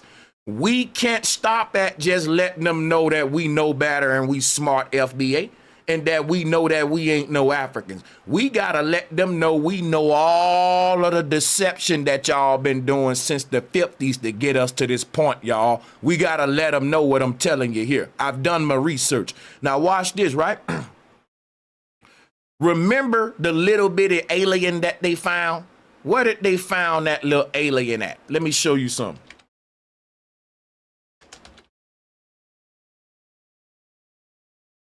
Watch this. I'm trying to show y'all something. Here is the little alien that they found in Peru, right? Now watch this. This is what you got to realize about Peru, China, and Morocco. In Morocco, China, and Peru, they have a ancestral practice of gaffing, taxidermy. They glue together the bones of dead animals, dead people. They mix real bone with resin, rock, and plaster. They sell it as ancient fossils. Museums have been buying false relics from Peru. And what I mean by that is they got this alien right here up in a museum now. But they ain't telling you that it was found in Peru. And they do this all the time in Peru. This how they do they dead. It's an ancient practice in Peru. It's called fossil crafting in our terms, but they don't call it that. It's their native stuff. But what happens is they found out with this little alien corpse that it was a passed away Peruvian baby that was they mummified this baby that died in a cave. So I covered this story, and I think I took it down, but I'm gonna re-upload it. Don't worry, I'm gonna re-upload all of my old videos. But I covered this and I go into it. It turned out to be a dead baby that they manipulated and edited. All right, so you can see how he handling it, that it can't be no historical stuff because you wouldn't want to be rough with it like that. You can break it. It'll be brittle, you know. But these things, they can make them. They can make them out of any kind of bone. And you can reassemble them, add plaster, and do stuff like that. You can see the plaster. This little white layer that you see on it, y'all, that's plaster. But they'll tell y'all, oh, it's mummified that way. That's plaster. You notice that the biggest alien discoveries are in Peru, and in Peru is where they practice this same concept at what they did. This is very, very common in Peru. So think about that now. They do it in China too. I can show y'all an example of them doing that.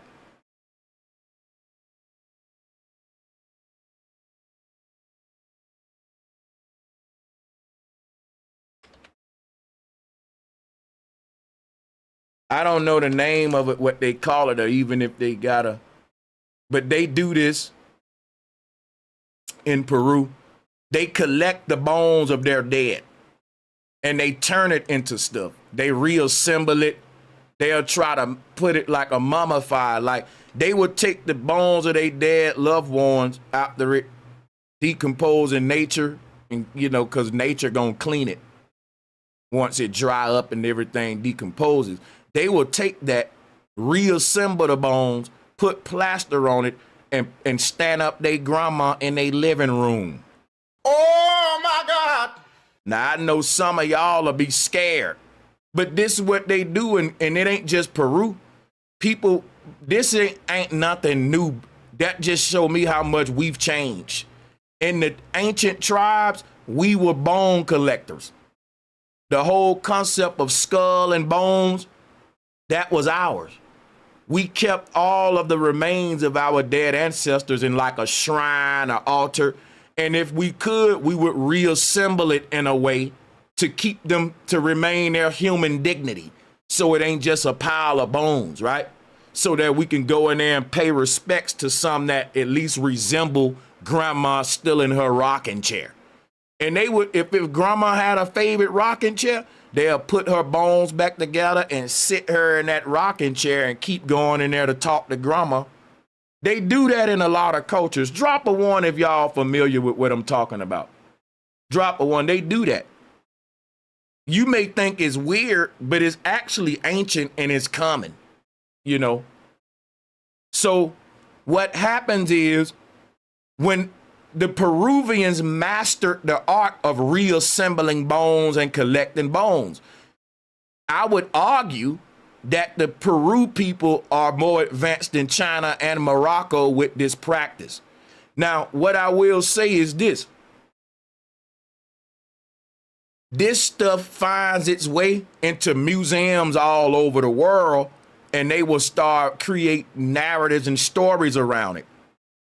It's people in Peru that literally will create you a monkey man remain if you want that.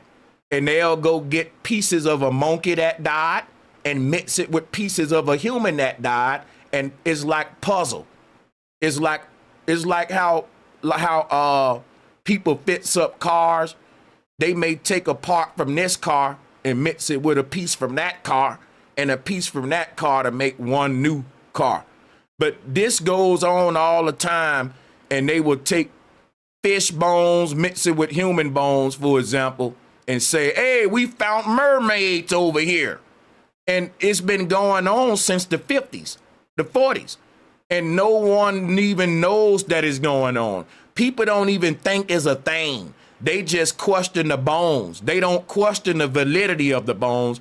They say, well, when did you think this alien exists?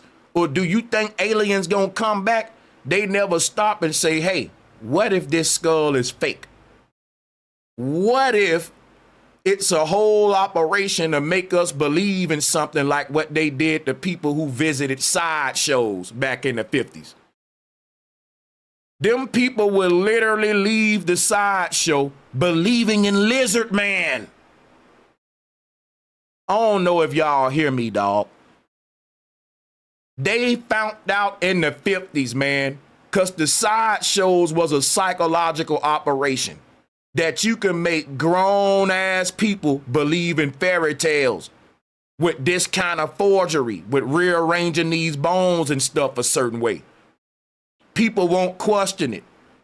They'll walk up in there and they will see, okay, damn, that shit got human bones with fish bones, so mermaids gotta be real. That's what the average person gonna do.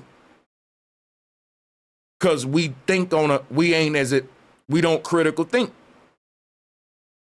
And it's coming from an authority figure, experts telling you it's real. So why would you question it? But they found out in the sideshow in the 50s, you know what? We can undermine science. Because this what was happening, right?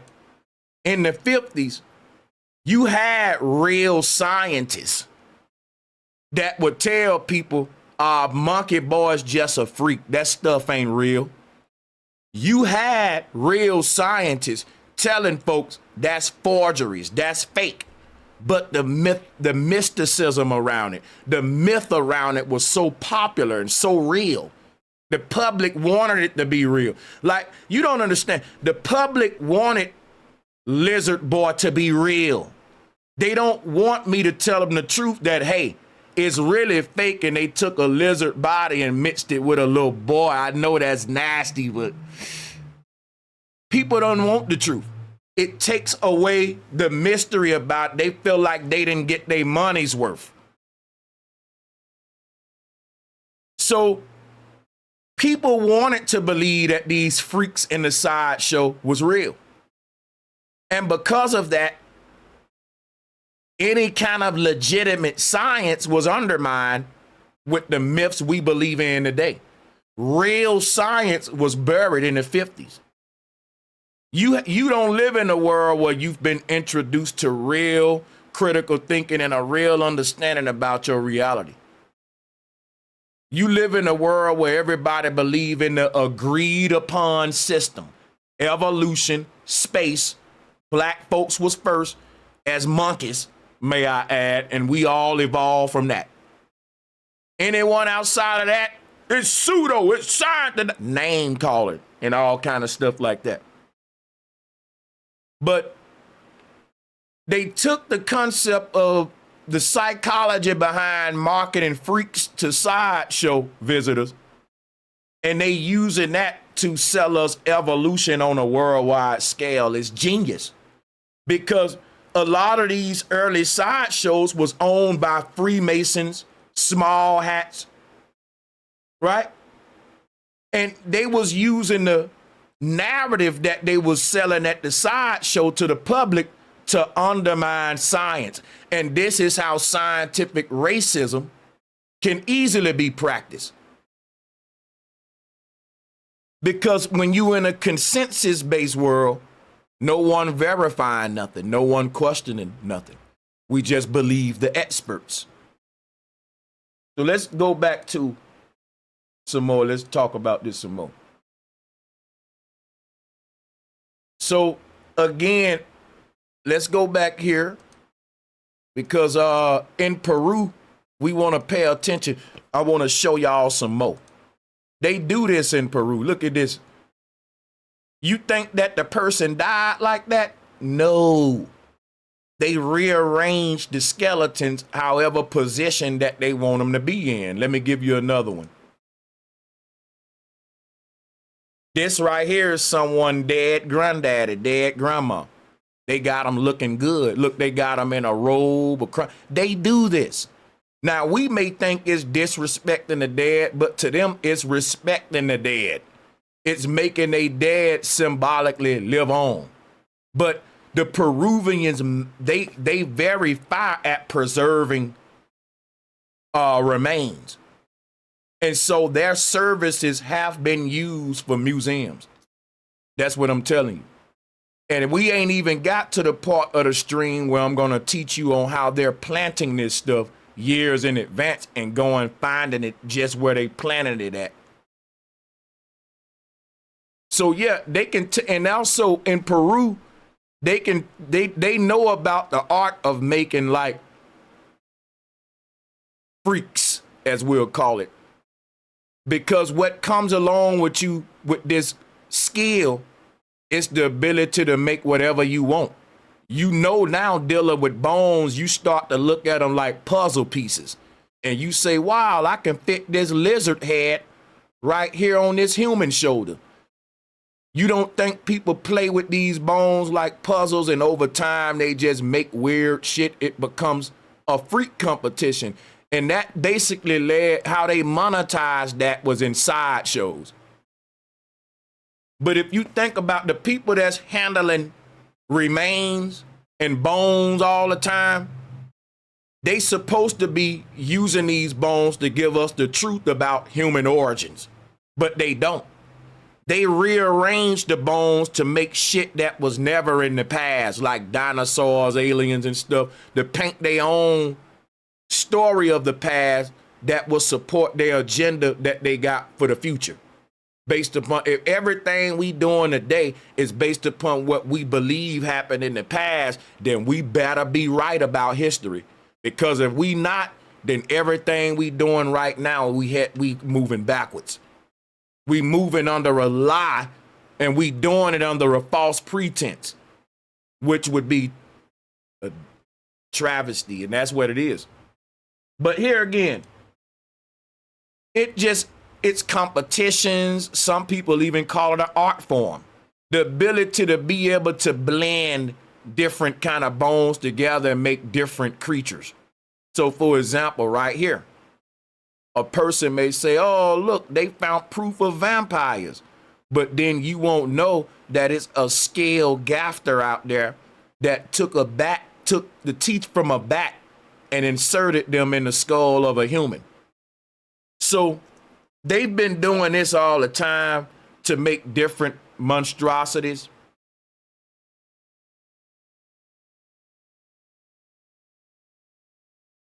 And people may say, well, what about the big skulls, Sanchez, the elongated skulls? That's called, what is it called? Intentional cranial deformation.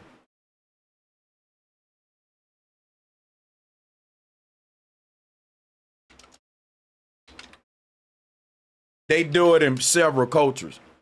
In a lot of cultures, what they do, they wrap the baby head up real tight. And you know it's tight. I'm just saying, but what they do when the baby is born, they wrap his head up from the moment they come out the womb. It ain't a lot of pressure, but it slowly molds the skull when it's moldable into a cone elongated shape. But it's part of their culture. It's like a fashion statement. They call it intentional cranial deformation. And it is a practice. And there are other forms of this practice that ain't got nothing to do with the skull, where people deform other parts of their body for beauty as well. But yeah, this is a cultural practice of using a wrap to shape the head over time. And when people die, they find these skulls in the ground and say, oh, look, an alien. Nah, these were humans. Do that look like an alien? So it's a lot of deception going on in paleontology. It may seem like I'm not debunking the out of Africa theory, but if the out of Africa theory needs paleontology to make its claim, and I show you how we shouldn't question paleontology, then it does debunk the out of Africa theory. In fact, it debunks it at the foundation, which was my intent. Let's move on. Now, let's talk about forensic science. I got a law enforcement background. And I never thought this was true because what I do on my spare time, I love to watch forensics. I watch the Law and Crime Network. I watch police interactions. I just like to watch a lot of police shit. I'll watch old ass cops even in 2025. But one thing I tell you about when you watch forensics for so long like me, they can find corpses. People think they get away with murder, and that body can stay in the ground in the right conditions for up to 200 years. If you go to school for forensics, right? And I'll turn my back so I don't hit it on camera. That'll make it more better, I guess, for the algorithm. If you go, let me get my boss on. I'm going to turn my back to y'all for a minute, but we still going to chop it up, though. But if you go to school, make sure I'm not staticky, too. All right, there we go. If you go to school for forensics, they're going to teach you about decomposition. And how are they going to do it? They got real bodies at that university that's decomposing outside.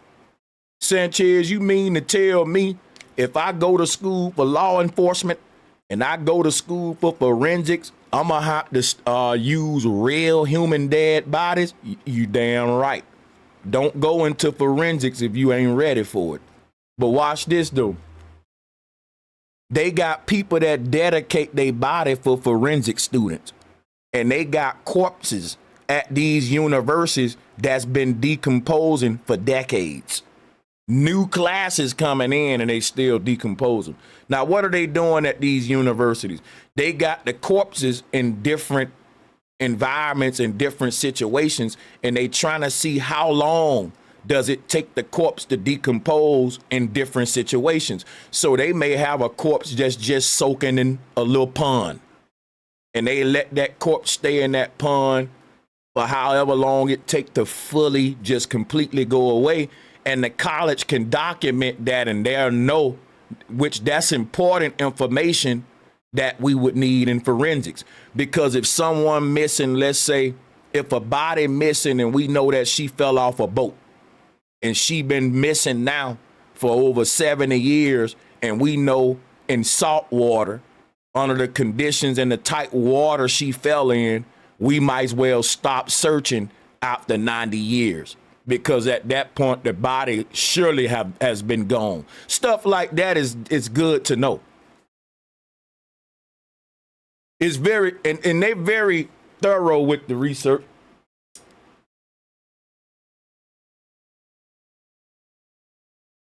Now, what they found out at these universities, and this is literally what they would teach you if you went to school with forensics,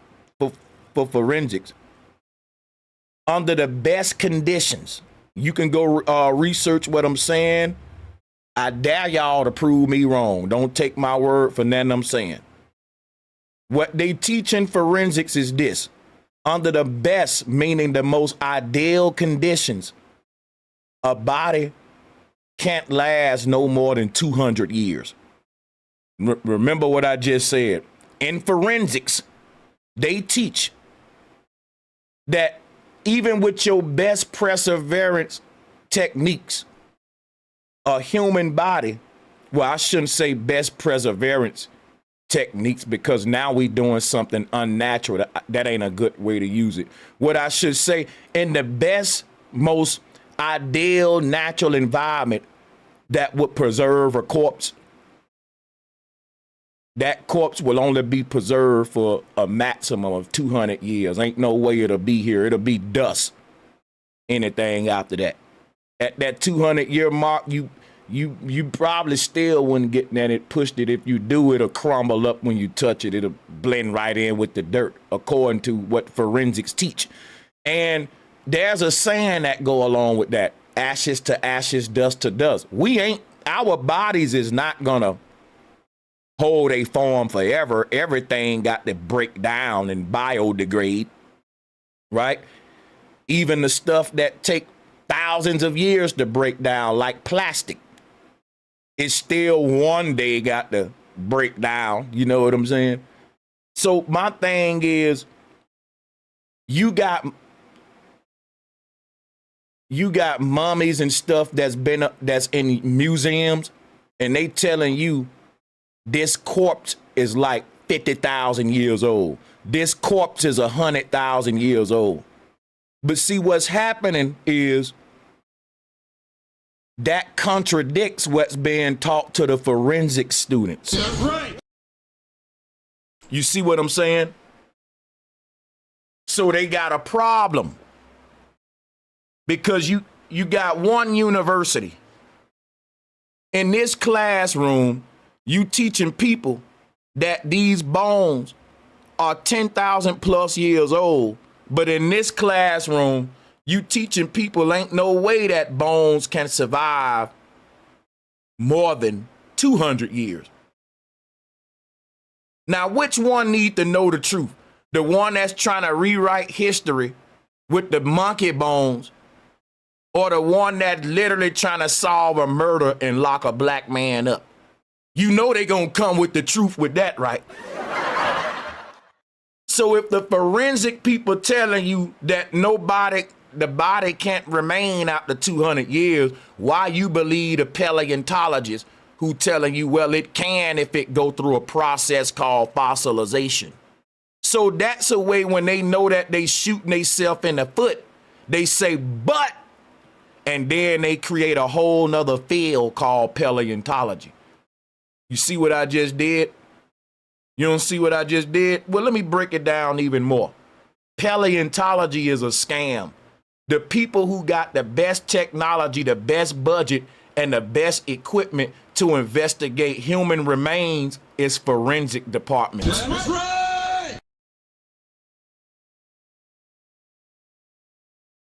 Don't you know that the same work they do in the field solving forensic murders is indistinguishable from what paleontology's doing. They solving old ass murders, basically.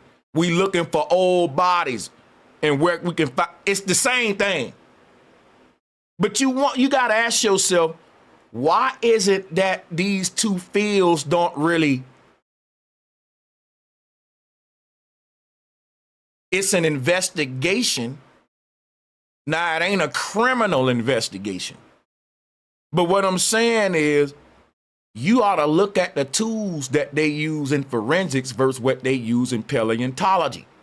Seismic stuff and all that, it resembles each other. But the whole thing is this, right? These two contradict each other without fossilization. That's right.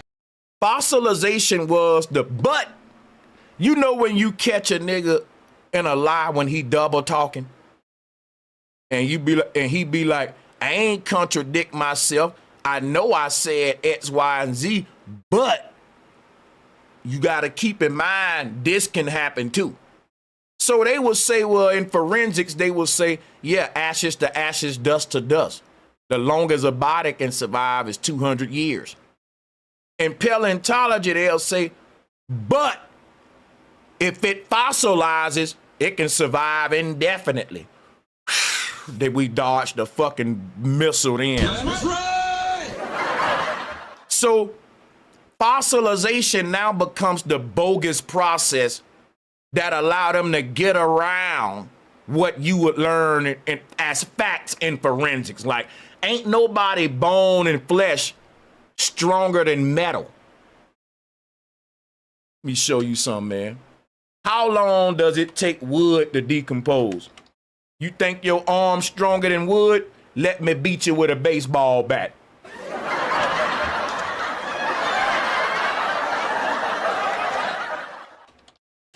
And we'll see. Now look, it take wood 15 years to decompose. 15 years, wood gone. But it's a pharaoh body up in the museum that's been there for hundreds of thousands of years in the same state.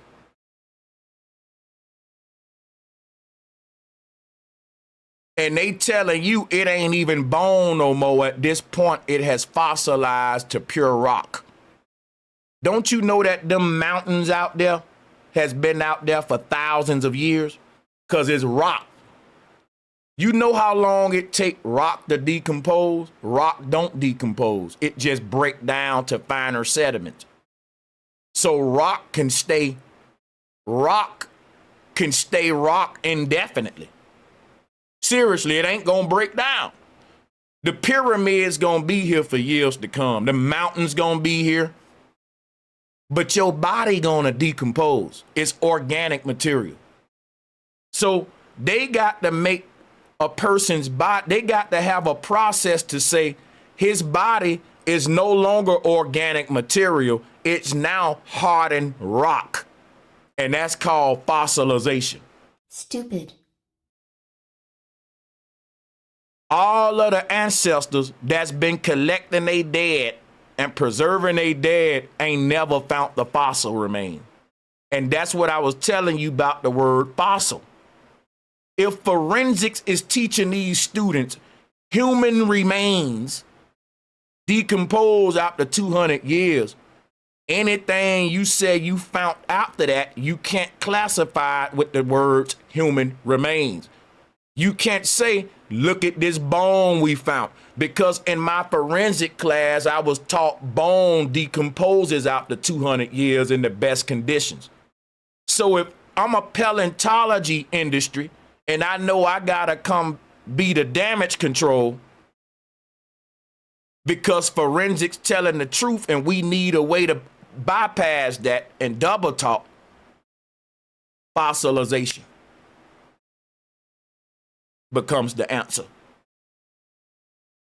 We gotta find a way to give these people something that we can say this is your ancestor without them saying, wait a minute, brother, ashes to ashes, dust to dust. My ancestors ain't here no more. Guess what they said? Yes, your ancestors is here, and we found them. Here you go right here, look. He said, I found your ancestors, Sanchez. Here she go. I said, no, my ancestors decomposed. No, Sanchez, your ancestors got frozen in time as monkeys. And anybody that don't accept this bogus shit, they get ridiculed and called anti-scientific. You see what I'm saying? They never say we found bones. They say we found bone fossils. Because what they found is a rock that looked like a bone, and they say the bone went through a process called fossilization that made it now a solid rock that can sit up in a museum forever. Remember what else they do. Other kind of fossils they use are real skeletal remains that they rearrange and reassemble.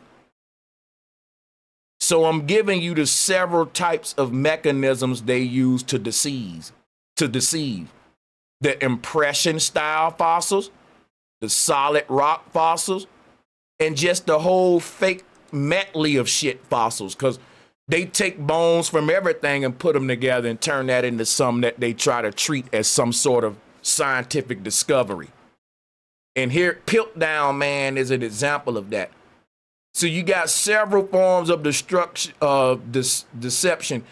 and a big place that we find is happening is Peru. And I wanted to expose that in this thing to show, because most folks, when they think of Peru, they think of, you know, that white stuff that people put in their nose, that Peruvian flake. But when you think of Peru, you need to start thinking of Peru different. And you need to start thinking of Peru as the country that is like very helpful into helping the agenda in the form of fossil forgeries and paleontology, because I've been researching this stuff for a long time. And what I tell you is that the Peruvian government has their role to play with the world agenda. And their biggest role is to help with the fossil forgeries, because they've specialized in this stuff for eons. And you have China and Morocco doing it too. And also when they finding these elongated skulls and they saying that it's African or alien, notice this. Everywhere they find the big skulls at, people practice intentional cranial deformation in them lands. In America, they say it's aliens in the sky, UAPs, but yet we ain't never found the alien body in North America. We keep finding alien bodies in all other countries that specializes in this scale of taxidermy and gaffing. Am I saying it right? Yeah, gaffing. Gaff makers. You need to put that together. Everybody finding aliens where people practice intentional cranial deformation. They keep finding alien skulls in them places. I wonder why. People keep finding alien bodies in countries that are known for forging bones and shit like that. I wonder why. See, are y'all putting this stuff together with me? And instead of our people saying these liars are lying again and this is serious, it's deeper than black people, we talking about human origins, period. It's spiritual what they doing. It's satanic. And anybody go along with it, it's like you're just as evil. So let me give you some forensic science facts. Corpses decompose rapidly. I already said a lot of this, but I'll say it again. If you ever watch forensics, the killer will throw a body on the side of the road. They will find the body in 1 month, and guess what the police will say? Oh man, there's barely anything left there. She's hugely decomposed. We barely don't even have nothing. If you're smart, guess what you're saying? Wow. It only take a month for a body to fully decompose. Let me explain something to you. If somebody kill you and they dump you outside in the jungle in Florida during the summertime, your body gonna be gone in about 2-3 months. Ain't gonna be nothing but skeleton there, and that's gonna be withering away. We don't stand outside every second in a 24-hour day directly in the elements. You don't understand what that'll feel like. But watch this. When your soul is out of your body naturally starts to break down and decompose. And the right environment can speed that up. Don't forget the animals, the insects. Stuff is eating you. Things are gonna help decompose you in the environment. Animals gonna be biting off your meat. Your meat gonna get ate off quick. So the first day your body get dumped outside in the woods is meal time. Your body start releasing stuff to let the animals know, come eat me, I'm dead. Right after you breathe your last breath. And we may not smell it yet, but the deaf animals, they smell it right away, man. Miles away. Even before it even starts smelling to him. They start eating on you, ripping you apart quick out there, different stuff. And before you know it, is nothing left in just a few months. So human remains are very fragile.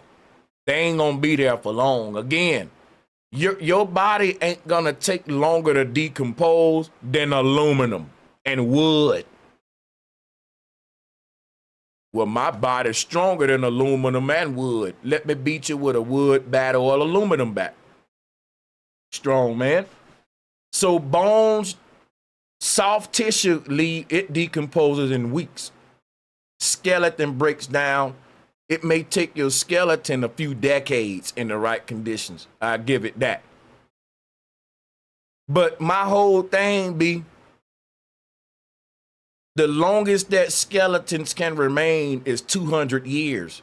They already found that out with real research at universities. The facts that I got when I'm telling you how long skeletons remain, that's coming from forensics, not paleontology. Let me remind you that. That's big boy research.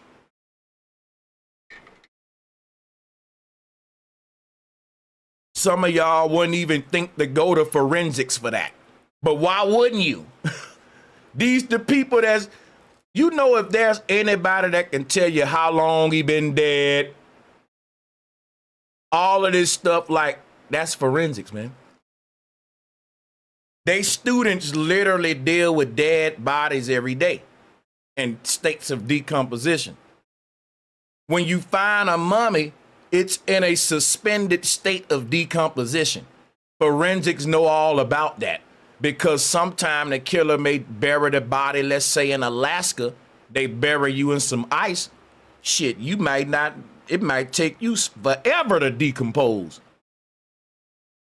And not only that, your flesh will be preserved. So whereas in Florida, your flesh will be gone in 2-3 weeks. In Alaska, if I bury your body, you get to keep your flesh, right? They'll find your body with your flesh still on it. But if I dump you in Death Valley, they just finding a skeleton. But even in these conditions, what they were saying is that the only way I think you can preserve remains the longest is in snow, ice. But they finding these mummies in Egypt, in hot places, Africa, tropical places, because they want to, remember, blacks first, right? So you can't give them the cold argument. And I wish a nigga would come with the Ice Age theory, because they use another theory to try to prove a theory that they still ain't proved. Trying to prove disproven theories with disproven theories. So paleontologists claim fossils are bones that somehow survive millions of years. And bones don't last long enough to fossilize naturally. Bones absorb moisture, they crack, they flake, they chemically break down via microbes and soil, and they are eaten by scavengers.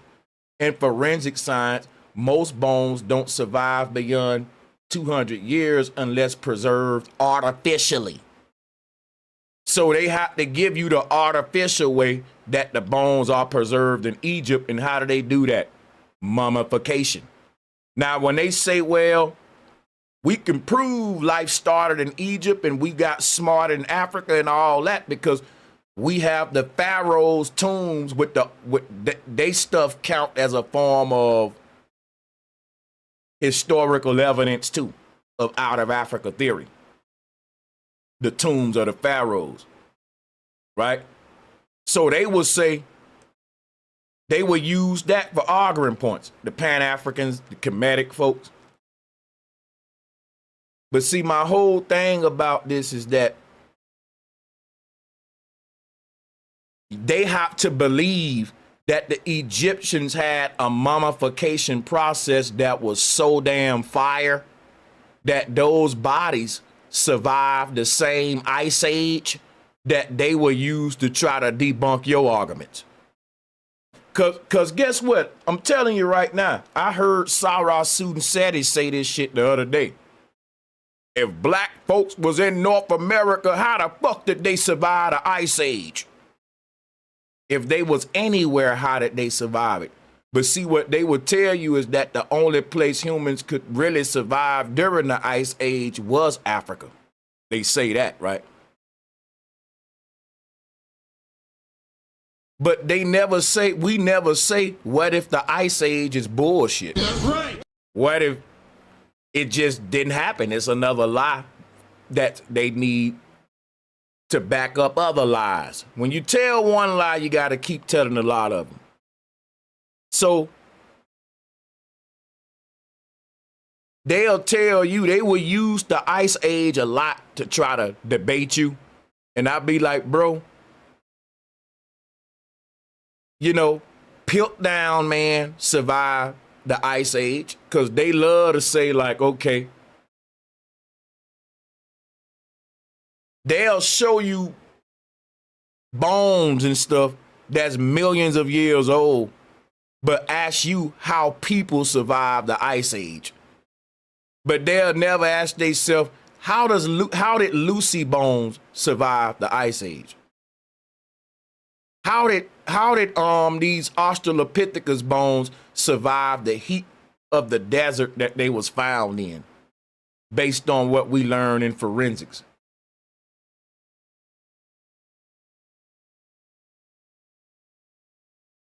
Now, if bones decay naturally, how are paleontologists finding full skeletons from 3 to 65 million years ago, y'all? And forensic experts rarely find intact bones even from the 1800s cemeteries. Did you hear me? Yes, they have dug up old cemeteries. And they showed that the bones are like ashes. And if you try to touch it, it's like the ashes from the cigarette or something. But what they found out when they dug up these corpses out of a 1800 cemetery back in the day is that basically the only thing intact was the teeth, and that they was themselves very fragile. You had to handle them with care because they were brittle. And it said that it just was an incomplete skeletons mostly in all those coffins that's crumbling up like cigarette ashes. Now, meanwhile, paleontology is claiming that they got full goddamn dinosaur skeletons, y'all. Let me show you some.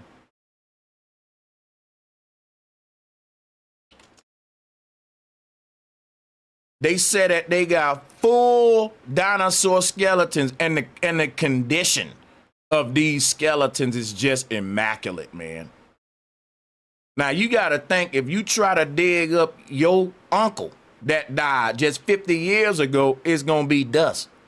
And they teaching you this in forensics about bones, but yet they finding dinosaur bones. These are, you know how many hundreds of millions of years these bones is? And we can touch them and they strong still, they ain't brittle.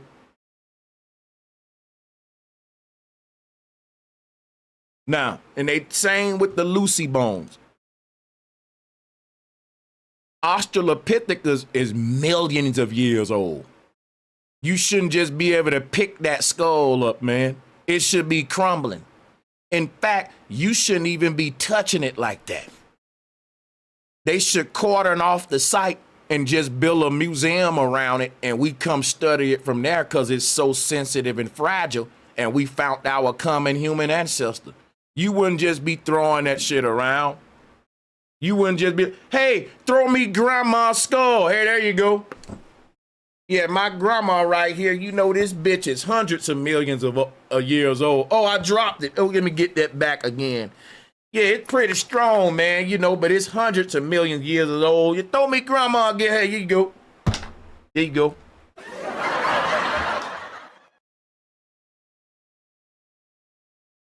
They treating that thing like it's built to last, buddy. I don't think they would even pack this with fragile on it. If they was to pack this skull up in the box to ship it, they'll put fragile on their grandma vase, and they won't put handle with care on Lucy. The way they be handling it. But let's get through. Let's get through with this. So this is a 3.2 million old bone or skull that they just hold in their hand. And it's like they have to have this miraculous way for this stuff to survive this long. Well, fossilization is the process by which, and you go for it, because they the experts, Sanchez. There's a huge contradiction between real world decomposition and paleontology storytelling. Fossilization is extremely rare, according to them, yet textbooks show perfect skeletons every damn where. They tell us how rare this process is, but it's so common, we finding an alien every other goddamn year to the point it's just a trendy story and it go away. Because it's serving its purpose. It is a psychological operation. And all it's there to do is to make people believe in aliens, believe in dinosaurs, believe in Australopithecus. And once the people believe in it, then guess what? They're not convinced anymore. Excuse me, they're not gonna have the same reaction to the new discovery. It's like somebody telling me, hey, we found a dog corpse over there. Okay. I believe in dogs. I know dogs exist. But if somebody say we found the dragon corpse over there, people go, what? You found the dragon corpse? And if you find enough dragon corpses and people start to believe in dragons, no one gonna care that you found another and another dragon corpse. We believe in dragons now. So they still gonna promote these forgeries because they want to reinforce the belief, but the people ain't gonna react the same as we first did. We gonna, oh, they found the new alien. Oh, okay, that's what's up. I'll do a video about it and I'll keep it moving.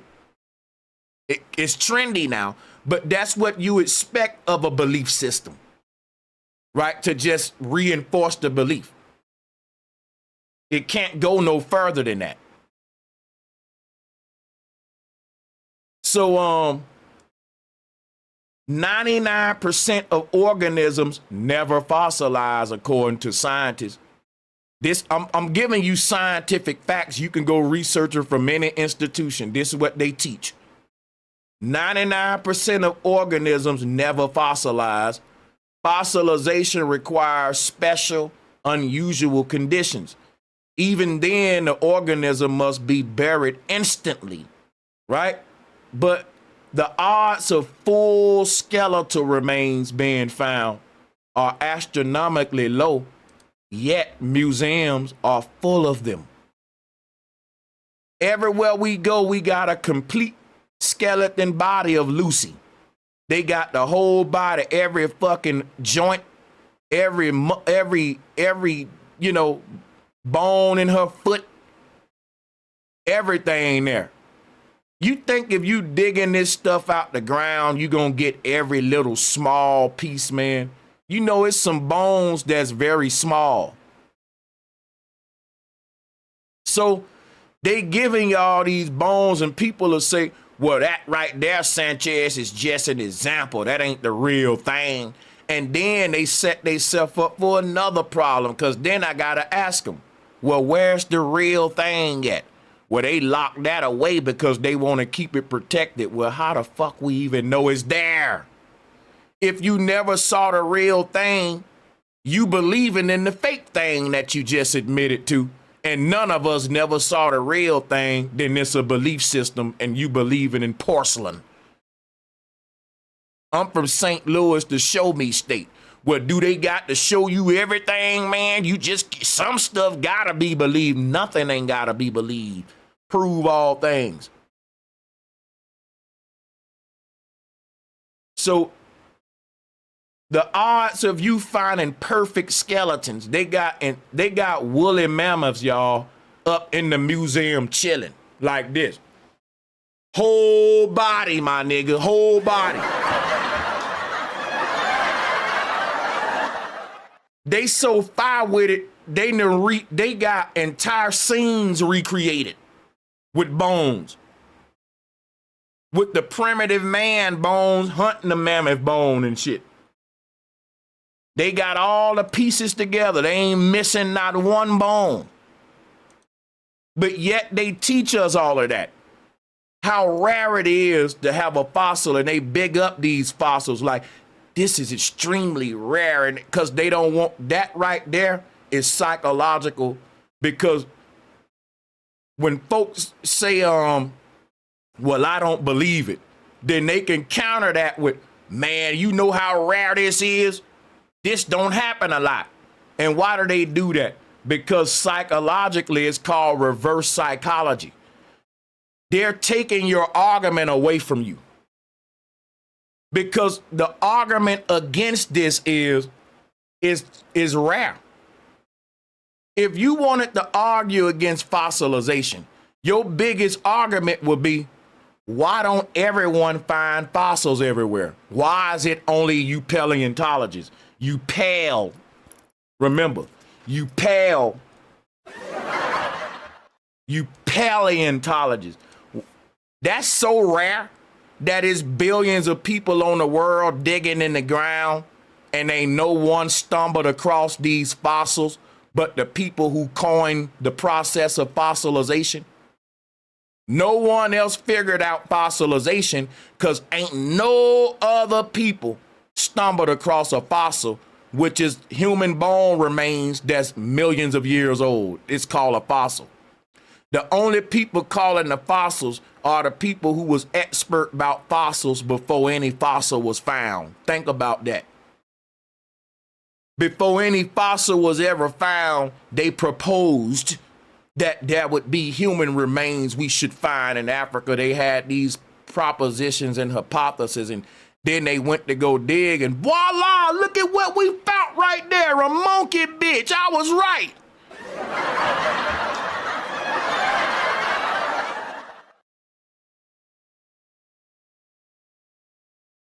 And y'all believe that. So fossils are not bones, and people don't know that. They are rocks that's shaped like bones. I just talked about that. Bone material is replaced with minerals during the fossilization process. So basically, you just get frozen in time as a goddamn rock, and every bone in your body is perfectly preserved. But here's how you debunk fossilization. Fossilization preserves every bone and keep it intact because it turns it into a rock, right? But every bone in your body ain't gonna still be intact after 100 and 200 years. It takes fossilization millions of years to happen. By the time your body turn into a rock, your body will have been decomposed.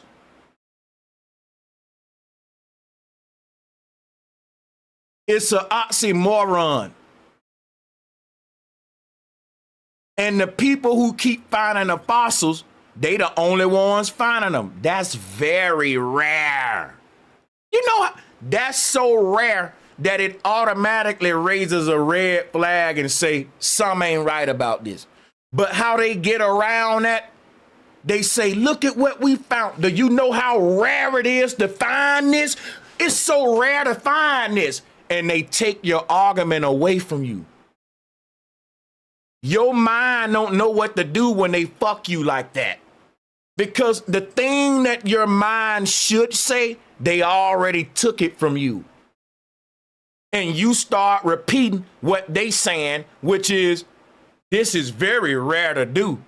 And you make it like it's true now. Your mind is saying, because it's rare, it must be true.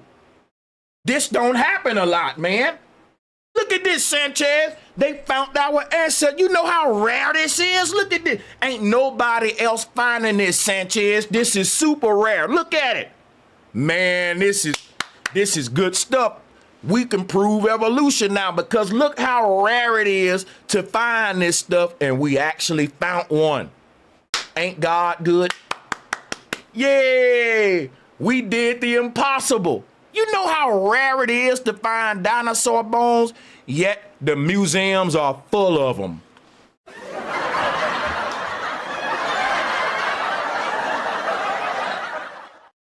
The truth is, do you know how rare it is for y'all to keep finding them and nobody else? That's right. If they never mind fuck you by presenting this shit saying, do you know how rare this is? Your mind would automatically beat them to that. You got a beautiful mind, but they know how it works. They know how it works. They know what you gonna say to prove them wrong. They gonna say it first to prove them right. And when you look for something to prove them wrong, it ain't gonna be there because the thing that's supposed to prove them wrong, they already got you repeating it to prove them right. It's such a genius trick. It's such a genius trick.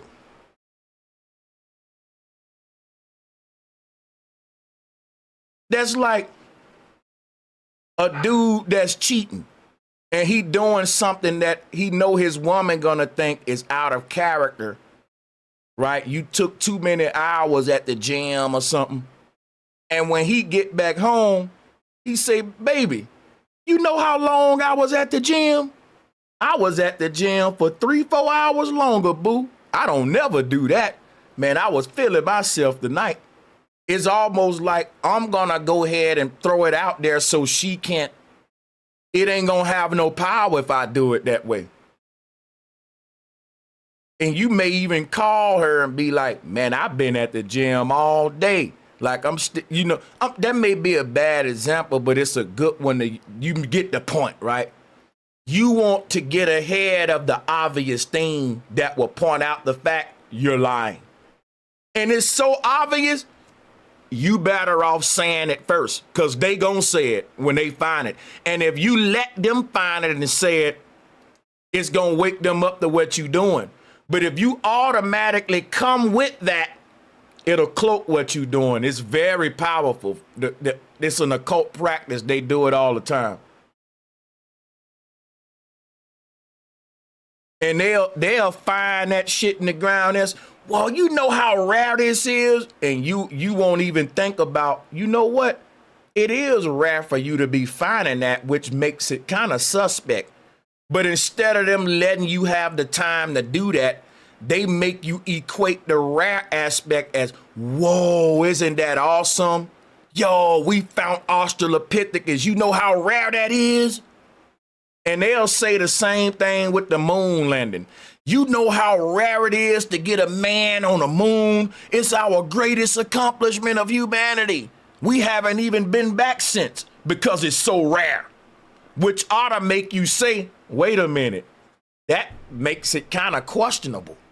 But you will equate the rarity to, oh, because it's rare is right. That's mind programming. That's right. They can make you equate stuff to stuff like that psychologically, bro. I'm telling you.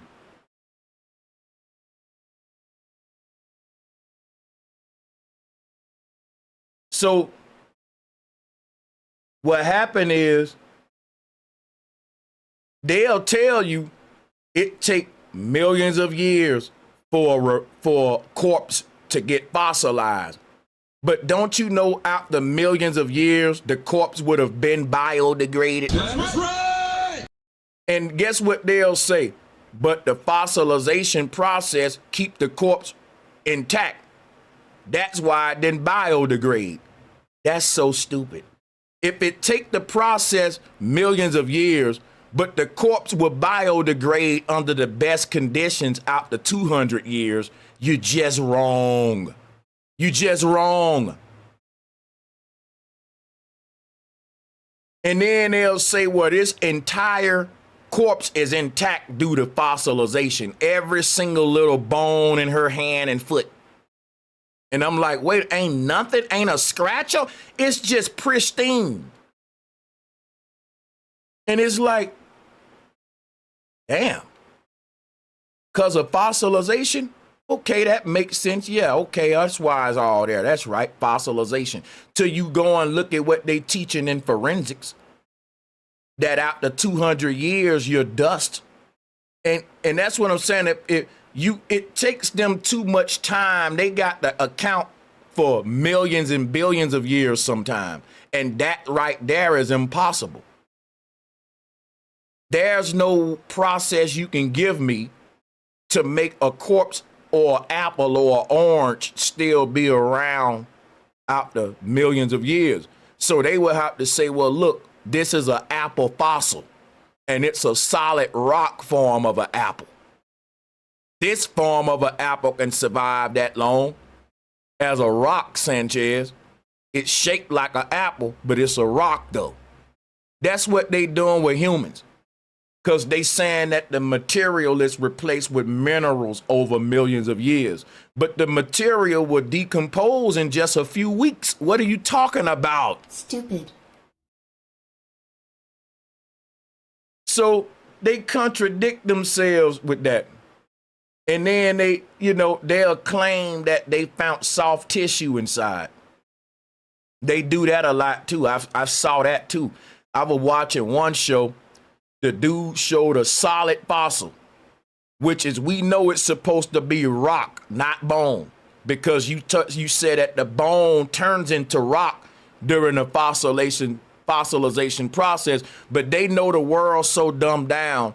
I seen a dude say, we extracted from the bone marrow DNA, and they found like chimp. They tell you about how much Australopithecus blood was in relation to ours is all a lie. How you took DNA from a rock, my nigga? Either it's still a bone or it's fossilized. You can't play these games. But I told you, they need a way to forge these ancient humans or ancient Australopithecus and dinosaurs. But the way that they use to lie like these things stood the test of time prevents them from doing DNA testing. They know that. But they still do the DNA test anyway, because guess what else they know? That the average citizen don't research like what I'm doing right now. And that the average citizen don't care. And that the average citizen just gonna believe the expert and go to work and say, why would they lie? And they know that, which is why they can double talk. They can make mistakes that they know the woke folks gonna catch, but they know it ain't enough woke folks. The majority of the world going with what they saying.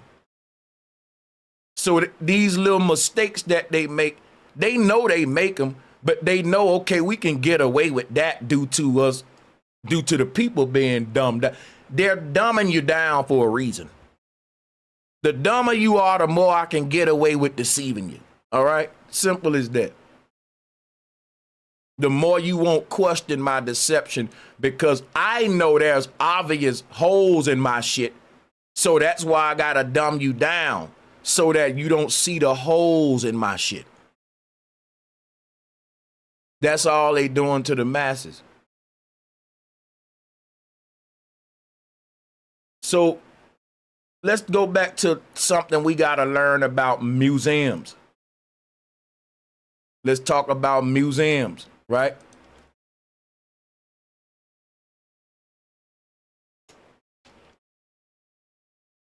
So let's go to a museum. This is a museum in London. And notice that all of these museums that has found ancient Africans, ancient black people, right? Notice that ain't no museums in Africa with these damn remains in them. I want you to think about that. Most of the museums that's pushing this out of Africa theory, Darwinism, this Masonic agenda, they ain't in Africa. Now, wouldn't you think that the first museums in the world to house Australopithecus would be in the motherland? You telling me it's more museums for that monkey bitch in London and the Western world than where that monkey bitch is from? Come on, Lucy. Come on, Lucy. So listen what I'm telling you here. They know they can't build museums all over Africa with this shit in there because the tribes will go crazy. Them tribes in Africa know who they are. Them tribes in Africa don't give a freak about Egypt. And them tribes in Africa don't give a freak about no Australopithecus. They know who they are. They've been orally telling their history for years. Now, yeah, they getting colonized too. They becoming Muslims. They becoming Christians. But you still got the Bushman tribe, Ashanti tribe. You can't build this shit in Africa. It'll be so offensive. I want y'all to just think about that. Imagine a bunch of white folks saying, we found your damn ancestors, and build a bunch of museums like this all throughout Africa. But why wouldn't they though? Because if all of the Africans agreed with this, wouldn't the first museums be in the motherland? Why would we take our black ancestors from Africa and bring their corpses to the UK for a bunch of white people to look at them in cages to reinforce this bogus scientific racist religion that y'all got on us? And they go and they laugh at it. You go and you think it's real. But they teach their people from a child that this is a joke. We got to do this shit to stay in power. And that they know that it's a joke on us. It ain't really a joke. It's a real system of oppression, of dehumanizing the people on a scientific level. And you got black folks at the top of our, group helping them. They getting paid. These people don't take this stuff serious, man. But our people do, and it's toxic. The people that went to them side shows would look at the freaks and they would believe in that stuff. And the dudes who run the side show would just cash in off your dumb beliefs.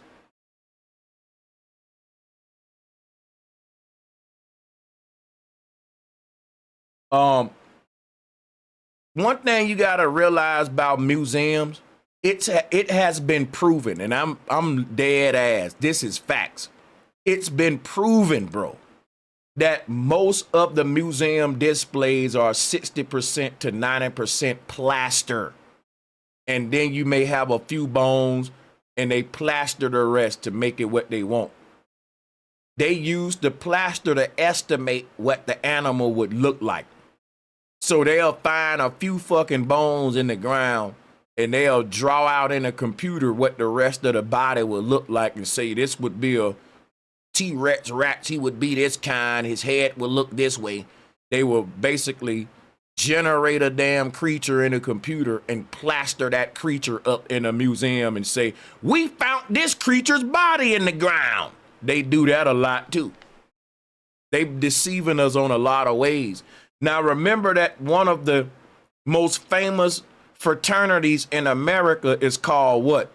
Skulls and Bones. Why would they use that name? Don't y'all know that they're literally deceiving the entire world with skulls and bones? They're literally using bones and skulls to lie to everybody about who and what and where we are in our origin story, which is very important. So when you talk about a fraternity called Skulls and Bones, y'all like to go into demonology and spookism. No, dude. Skulls and Bones, because they are literally using skulls and bones to hijack the minds of the entire world and get a monopoly on how we see ourselves in reality. That's powerful. With just rearranging bones and shit in the ground. And the college where Skull and Bones come from have made some of the greatest breakthroughs in paleontology. Ain't that something? Just to show you that I ain't reaching here. Yale. Skull and Bones come from Yale. Now go research their paleontology department's success. I think it's a coincidence that it's a fraternity from that college called Skull and Bones. And y'all are the shit in paleontology too. And helping playing a role with this whole deception here. So I'm making connections for y'all. We going deeper than just black people beefing with each other. And we showing y'all the mechanisms of division that created the whole situation where we are today. This ain't just another stream about FBA versus Pan-Africanism. Before I go in on Pan-Africanism, I want to show y'all the dangers of it and the history of it. But hit the like and share button and let's see if we can get more people into the show.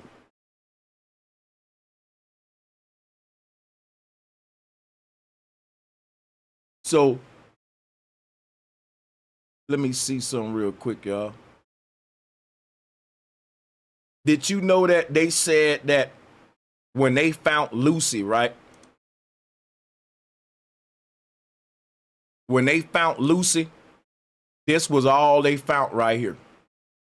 This is 40%, less than half of a remain. And what they did, they filled in the rest with black plaster. And they guessed it in. And they did this right here.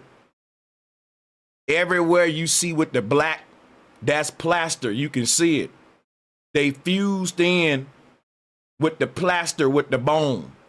And it's only less than 0.5% bone. The rest black plaster. So they took this, which could have been anything. We know that. Like, who looks at this and say, that's a monkey bitch? And we come from that. That's how, you see, they reaching. This could be the remains of a teenager. This could be them children that they traffic and somebody in remains. Who knows? But you can't look at this right here and say, oh, that's Sasquatch, man. That looked like any old human remains. What turned it into a monkey is the plaster. Look. They are saying this is all we found, but we're going to guess the rest and assume based upon our data, this is what Australopithecus would have looked like. But see, here go the trick. Why are we trying to see what Australopithecus would have looked like versus proving the existence of Australopithecus? This right here don't prove the existence of Australopithecus. It proves that you found some bones. And then you turned it into Australopithecus and said to the public, well, we just found Australopithecus. When the steps that it go from, when they find this right here, to get from here to here, guess what they have to say? Well, we're just theorizing, trying to see what Australopithecus would have looked like. If this thing fits and it works, then it works. But if it don't, then it don't. And they're basically saying, if we can take these amount of bones and fill in the rest with plaster to make it look like an ape woman, then we just found Australopithecus. That's very deceptive. That ain't science. That ain't science. That's trickery. You can turn this to anything with your imagination and some plaster. So they're saying, if we can't rearrange this into a monkey bitch, we wrong. If we can, we right. But the problem is you only got 40% of a skeleton. If you don't find the rest of the skeleton, you can't put the bones back together because you missing pieces of the puzzle. So what do they do when they missing pieces of the puzzle? They fill in the gap with the lie, which is the damn plaster. And they say if we able to rearrange this 40% into a chimp person, then we're right. No, that's deceptive, bro. But we let them get away with that. You got to be able to remake this thing with all of its bones. And then we see, okay, it does look like a chimp. But if you're using plaster, you're making it look that way. Because the bones that they found from Lucy don't even have a skull. The entire head is plaster and putty. Look at it. You feel me? Everything that would identify as Australopithecus, that's what's putted on. You feel me? That's so deceptive. So in forensic science, if forensic scientists, right, peep this, right? If forensic scientists found 40% of a corpse today, they would never reconstruct an entire person with certainty. So why is paleontology allowed to do it? I'm going to ask you that question. If forensics found 40% of skeletal remains, they wouldn't even arrange it into a person. It'll just be a closed casket where they pile that stuff up. And it'll be basically them telling you, we don't really have enough remains to put back together any kind of body. That's in forensics. You can go watch it. In forensics, they ain't gonna find 40% of your skeleton and let the funeral home putty and plaster in the rest. You just gonna have a closed casket funeral and they gonna put them bones in a little jar in your casket.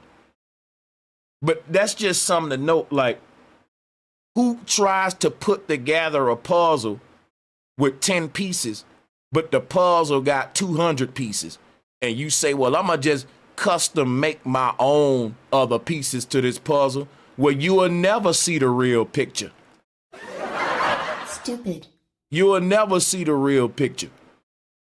If you're going to make up your own pieces to the puzzle, it's 206 bones that they should have found from Australopithecus. They only found 47. They all right here in front of you. 47 out of 206. What if I gave you a puzzle with 206 pieces, but I said I only got 47 pieces of this puzzle? You still got to see the whole picture with this, and you got to make your own pieces. We would never see the real picture. We don't know what those other pieces was. We're guessing when we go to making up shit. So you can never really, like, to use this as fact is so Freemasonic and COINTELPRO. That's right. Especially, and guess what? The main people that's doing it are the professors, the priests, the people with credentials, the people with all the certifications. They the ones that can't somehow see how stupid this is. And they pushing it to everybody. And we don't think that the secret order has infiltrated the physicist department, the history, the paleont. You don't think that? Their job is to control how we view the world and ourselves and to rewrite history. So they will never leave this stuff uncontrolled. Paleontology and all this stuff. They gotta control that very closely. And we see they're doing it. It's carefully controlled by a handful of people that's shaping the narrative of the entire world on how we see ourselves as humans in our origin story. That's powerful. That's Darwin for you. That's what the Freemasons started. When you want to know what they was after a monopoly on how people think. That's what they was after. Now, Lucy's knee was found separate from the rest of the skeleton. That's important because that's what I've been telling y'all. They be picking and choosing. They will take a bone from this animal, put it with that animal. They say, look, I need a rib cage, man, for my new Australopithecus that we about to forge. You got any extra rib cages over there? Yeah, I got a 13-year-old boy rib cages. How tall is the one you making? Okay, yeah, you can get these rib cages. And they just be assembling these things like puzzle pieces. Like a car mechanic at a junkyard shop with a bunch of parts that he can put together. This is a whole thing. But like I said, you won't find these kind of museums in Africa because them tribes won't have this shit. Can you imagine Africans seeing museums like that pop up all over the continent? Guess what'll happen if that happens? Africans themselves will now get behind FBA and say, everybody didn't come from Africa and we ain't monkeys. Because you're telling those Africans, everybody came from y'all and y'all monkeys. If that's true, why the Africans ain't building these museums? Why the Africans ain't making these discoveries? Why is the most prestigious museums to go to learn about evolution are in Freemasonic Western worlds that's trying to rewrite history? It's time to wake up, man. That's right. So they've been swapping, and you know, that's how they doing it. But let me see here. Let me make sure I'm good on time. Okay, yeah. I got another dagger for y'all. Watch this. They call it Nebraska Man. Who remember Nebraska Man? Nebraska Man. Let's go to it. Here we go right here. So supposedly in the 1920s, because they've been trying to push this, in Nebraska, they supposedly found like a Australopithecus. Was it Australopithecus or Neanderthal? I'm not sure, but they called it Java Man and or Nebraska Man, right? We can read a little bit of Nebraska Man was a name applied to Hesperopithecus harakukai, a putative species of ape. It was heralded as the first higher primate of North America. It was originally described by Henry Osborn in 1922 on the basis of a tooth found by rancher and geologist Harold Cook in Nebraska in 1917. Although Nebraska Man was not a deliberate hoax, the original classification proved to be a mistake and was retracted in 1927. Who believed that? If they thought this was a mistake, they wouldn't keep on teaching as real. People still teaching this stuff. So think about what I'm telling you. Piltdown Man was a hoax. Nebraska Man was a mistake after we find out the truth. Though remember, they didn't say it was a mistake until somebody came and did the investigation. They didn't say Piltdown Man was a hoax until somebody came and did the investigation. And even then, they still push it like it's fact. A person literally got to go look up for themselves that it's a hoax, because the Nat Geo, mainstream physicists and all them still push it like it's fact. They don't bring up, hey, do you know Piltdown Man turned out to be a hoax? Why wouldn't that become a story? If we pushing some in science and we found out we was wrong or there was some fraud involved, shouldn't that be just as a big story as the PSYOP itself? Shouldn't the story of Piltdown being a hoax be bigger than Piltdown discovery? It ain't. When they discovered Piltdown Man was a hoax, nobody cared about it. It didn't even get popular. It just had no effect. People still think Piltdown Man is real.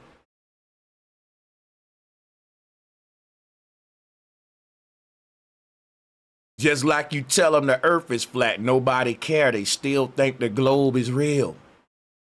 For them, they got to still do the research for themselves, and no one really care enough to do all this research themselves. They just gonna say, why would they lie, and keep going to get their money. And that's what they counting on.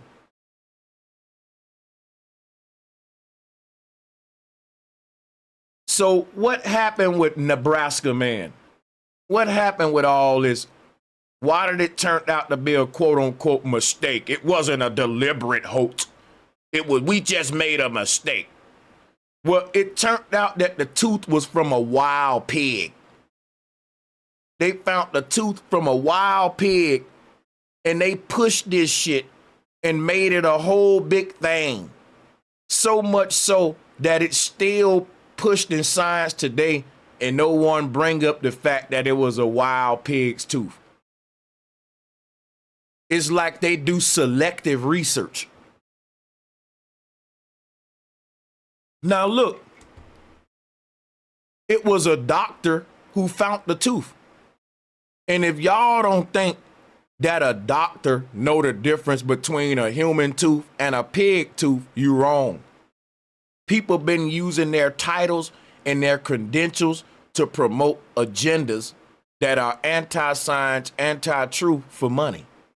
For power, to be part of the brotherhood. Can't beat them, join them. That's a doctor making that kind of mistake. A doctor making a mistake like that, I won't want him working on me. You don't know the difference between a human tooth and a pig's tooth?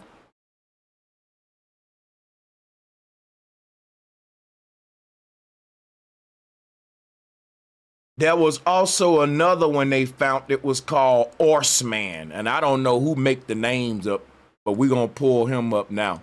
Horseman, here he go right here. And guess what? This right here, it turned out to be a donkey skull fragment. This turned out to be a donkey skull fragment. The horseman or the horse donkey, because they later started calling it the horse donkey after they found out that they made another mistake. How these doctors and scientists keep making these kind of mistakes? And then they make the mistake and it get public, the media run with it. And then when someone point out the mistake, the media don't run with that. That don't get publicized. Well, if you were sincere about the mistake, when you go publicly correct yourself, on the same platforms you made the mistake on? Wouldn't I go back to them same platforms that I got the lie popular on and say, hey, actually we made a mistake, CNN or CB, whatever it is. So it shows you what they doing. They know what they doing. If it's a mistake, you would correct it. But they still got scientists to this day bringing up Orse Man, bringing up Nebraska Man, Piltdown Man, Chatter Man. Let's go to Chatter Man. That's a funny one. Don't forget about Chatter Man. And people still using this stuff, man, to prove they points with evolution. Even though they can go and do the same research to find out it was a hoax, it was a mistake, they gonna keep pushing the out of Africa theory because they done start selling books. They done made cults with it, religions with it, identities with it. Now you can't tell them, yo, we was moving too fast. We wrong. That ain't who we are. We basing this on a lie that's actually aiding in our own demise. That's right. It's making them justify how they treat us on a scientific level. Remember, when they came and invaded your land, in order for them to make you a slave, they had to convince everyone you weren't even human and that you was like a beast or an animal in the field. That's how they enslaved us. That's why they said that the slave is only 3/4 of a human. They treated they animals on the farm better than they slaves out there, bro. The dog got better treatment. So they had to dehumanize you to do what they did to you. And this is the same form of dehumanization that they was doing, calling you a monkey, Nigger. Now, you wouldn't let them call you a monkey at work, but you'll let them call you a monkey in physics, at science, at the museum. That's interesting that you won't let your coworker, white and buddy, call you a monkey without getting mad, but you will let black leaders call you a monkey and you'll get proud of it. You've been psychologically fucked. I know y'all like these black leaders, the Professor Smalls, the Dr. Benz, the Kretzes, Welsings, because they were stars who was promoted on the mainstream platform in front of you to sell you this. It's idolatry. And when we let these ideologies go, we got to let the people go that gave them to us. That's right. That's going to be hard for some of y'all to do. Some of y'all are going to say, man, he wrong and what he doing dangerous to our people, but that's still the elder, man. Other people don't do that. They don't care how old you is, how young you is, how cute you is. If you're going against the people, your ass is done. And that's why other groups are so powerful. They don't play when it come down to they people, they don't play about that. If you don't respect that, they don't respect you. If you ain't in alignment and on code with that, they don't give a fuck. You can be 80 years old. You outcasted. Fuck you.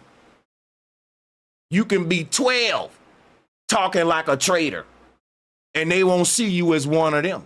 It's that serious. People don't play about that, man. If you think them small hats gonna play about that, you crazy. If they played about that, they wouldn't be in power. It's certain things you can't play with. It's dangerous. It's a lot on the line. And when you know how much on the line and when you don't play with that, I don't give a fuck who you is, how old you is, how many people respect you. Certain things you can't play with. Like, you wouldn't care how old Professor Smalls was if he was a PDF file. You would outcast him just like another nigga.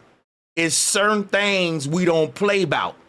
And when it comes to FBA and undermining the group, you got to have that same energy or we ain't gonna take you serious, bro. It ain't gonna last. People, it's a joke. Even gangsters know we can't play about certain shit. If someone disrespecting the set, we gonna kill them. Now, I ain't telling you we gonna be gangsters and kill people. I'm telling you how serious it is to not let nobody be playing with you, my nigga. That's right.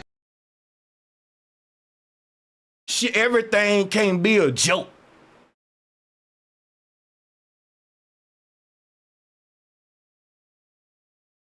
Everything can't be, well, that's the elder, I'ma respect them. No, that's the enemy. We ain't playing with this thing, man. This serious. This militant.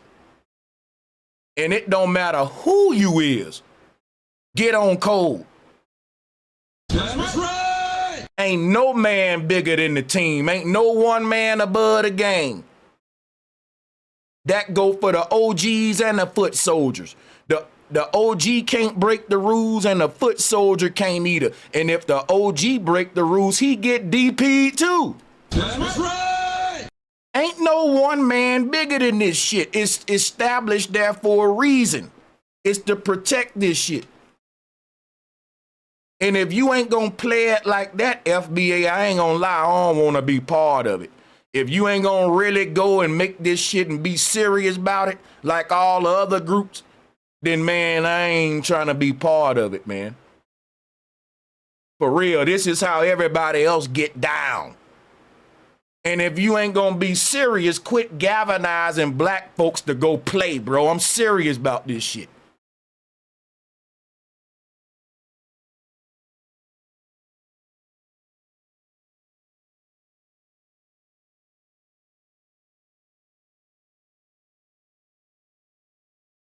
Hey, let's get into the video reviews because we just beat up the out of Africa theory, y'all. Sanchez cocinando. Fatality. Flawless victory. So, one thing we gotta realize, a lot of people keep talking about Tariq. FBA this. If it wasn't for Professor James Smalls, there would be no FBA. And let's play these receipts real quick. I ain't got to talk too much.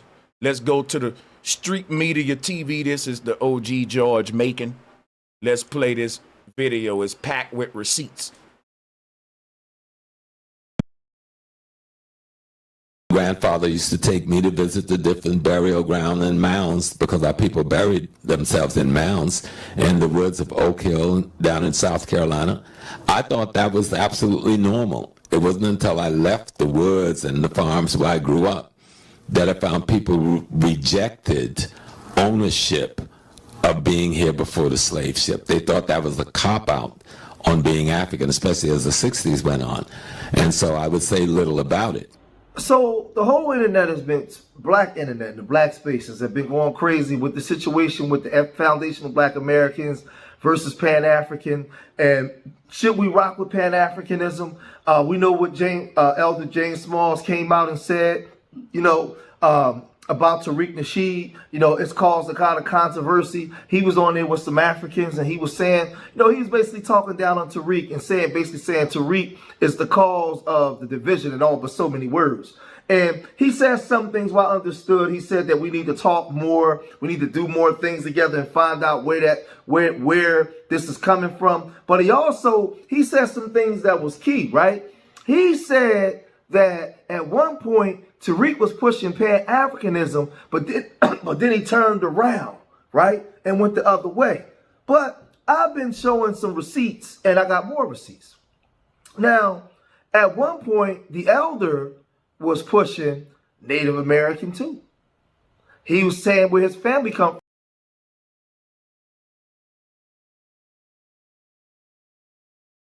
Everybody think Tariq used to be Pan-African and now he changed and went FBA because it's money and it's grifting. And Professor Smalls pushing that. But it's just the opposite. Professor Smalls used to be FBA and then Professor Smalls turned to become Pan-African because it was making him money. These are facts. And I hope that this brother show all that here, because they got clips of Professor Smalls admitting when he moved to New York, he stopped teaching about his Native American roots because Pan-Africanism was popular and it was lucrative. I'm going to add that myself. But let's go back to George. From.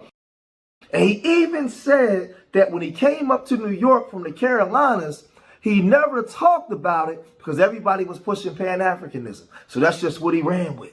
I got proof. He talked about the mound building. He talked about his grandfather and how every year they went back and cleaned the mounds, and they knew where, because they buried above ground, not underground. He knew who they were. He knew who the Asians was that came in, those Austronesian people, right? The ones that's cosplaying now as the indigenous people. And then he knew who we were, right? He broke all this stuff down. Y'all don't believe me? Check this out. I mean, there is a whole thing about, I mean, we know that, yes, we were brought that the African slave trade existed, but there is some debate. Did it exist to the level they say it existed? Yeah. Now, a lot of us were already here. Think about what makes more sense. That, yes, people that. You notice that Africans was being brought from Africa to America, they say. They don't call it the African-American slave trade because you would include both trading partners. Why do they just call it the African slave trade? Furthermore, check this out.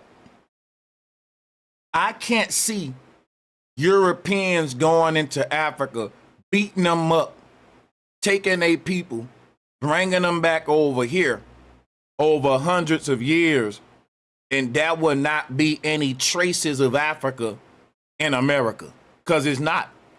Even if you listen to black people's music and listen to African people music, it's like apples and oranges. And you can miss me with the drum shit, but the drum come from Africa. No, it don't.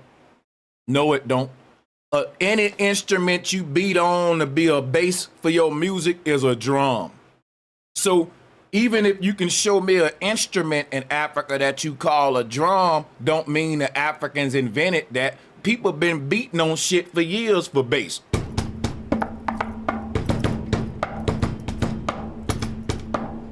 My desk was just a drum. You think I invented? So you say, well, the Africans invented drums. They didn't invent it drumming. People been beating on shit to make noise for a low sound, and they beat to keep the tempo. In school, we put pencils on the table. We didn't have drum. Anything can be a drum. If you beat it's a stick and a table. That's a drum. How you invented beating on something? How you invented me just drumming my hands on a rock to make a noise? Because before it was an instrument, it was an activity called drumming, which is simply hitting on something. Now, you say, well, I created the thing that everybody hit on today. You didn't create the drumming. People had their forms of drums all over. Whatever they was beating on, that was their drum, man. Yet Africans were all over this planet Earth, or people that we like to call Africans, because I think we the original indigenous people of the planet Earth. Well, I don't even like to we are the original indigenous people of the whole planet Earth, so there should never have been a discussion about our indigeneity in North America. My family, part of my family, look at me. I know where my graves are. I know where I'm talking about the grave. What up, Captain Crunch? Appreciate that Cash App, Captain Crunch. I just thought about it. I saw a Cash App from you. I think it was this morning. Appreciate it. Graves of those who came before the slave ship, because we didn't bury underground. We buried above ground. Okay? And the mounds are all over Oak Hill. And we would go clean it every year. Our grandfather took us to clean them. And we would replace the instruments and tools and things on their graves. I didn't understand what that was about when I was a child, but we did it every year. That's something we did. Mississippi macho. Been a minute, fam. The quality and growth. FBA got to stay on code. Talk that FBA talk. Salute Bishop George Macon. And I'm going to tell you something, too, about this FBA thing. A lot of people in FBA don't like me. I don't care because it's bigger than me or Tariq. And I don't really like a lot of people in FBA. But see, what I like about FBA is whether people in FBA like me or not, they ain't gonna come and attack me for what I'm doing about FBA. Because everybody know we got to put the work in for FBA. And if a nigga got like they disagreement with me, they might keep it to themselves or bring it to me, or they might won't. But my whole thing is FBA ain't all peaches and cream. It's a lot of shystiness and hate. But what is dope is it ain't really stopping us from galvanizing against the tethers and against who we know don't mean it's no good or whatever. So I ain't naive now. I know I'm being blackballed even in FBA. I know that they ain't gonna mention my name, they ain't gonna push my content, and I'm sort of a lone ranger with this shit. But again, I don't see FBA as a cult with no one leader, and then it's a lineage. So it don't matter who you are, where you are. Don't look for approval for nobody to say what's right and stand up for what's right for the people. They used to say these. I want to take this back because Professor James Small, I ain't gonna lie to you. This is the Professor James Small I respect. Then he knew who we were, right? He broke all this stuff down. Y'all believe me? Check this out. I mean, there is a whole thing about. I mean, we know that yes, we were brought that the African slave trade existed, but there is some debate. Did it exist to the level they say it existed? Yeah. Now, a lot of us were already here. Think about what makes more sense. That yes, people that Africans were all over this planet Earth, or people that we like to call Africans because I think we the original. And see, one thing I want y'all to know, Lord Jamar is an ally of FBA. Now we know Lord Jamar he's Pan-African. He got his Pan-African side too. I'm Pan-African, meaning that I got love for Africa. Right? That means that I do think that we should unite with all the, I do like the Pan-African concept, don't get me wrong. But it's founded on a bunch of lies. That's where the division come in with the evolution. Everybody's starting off in Africa. Because guess what? I believe Pan-Africans, Aboriginals, FBA, I believe all these groups can unite. But the one thing keeping them from uniting with Pan-Africans is Darwinism, monkey people, scientific racism. See, you can be a Pan-African and say, look, man, all around the world, if your skin look like this, they treating you the same, right? And you can say, well, Africa is rich in resources, is rich in minerals. So we need to be going over there networking with those brothers and sisters because we got more in common than the people who over there colonizing the land. And if that was Pan-African's message, it'll be powerful.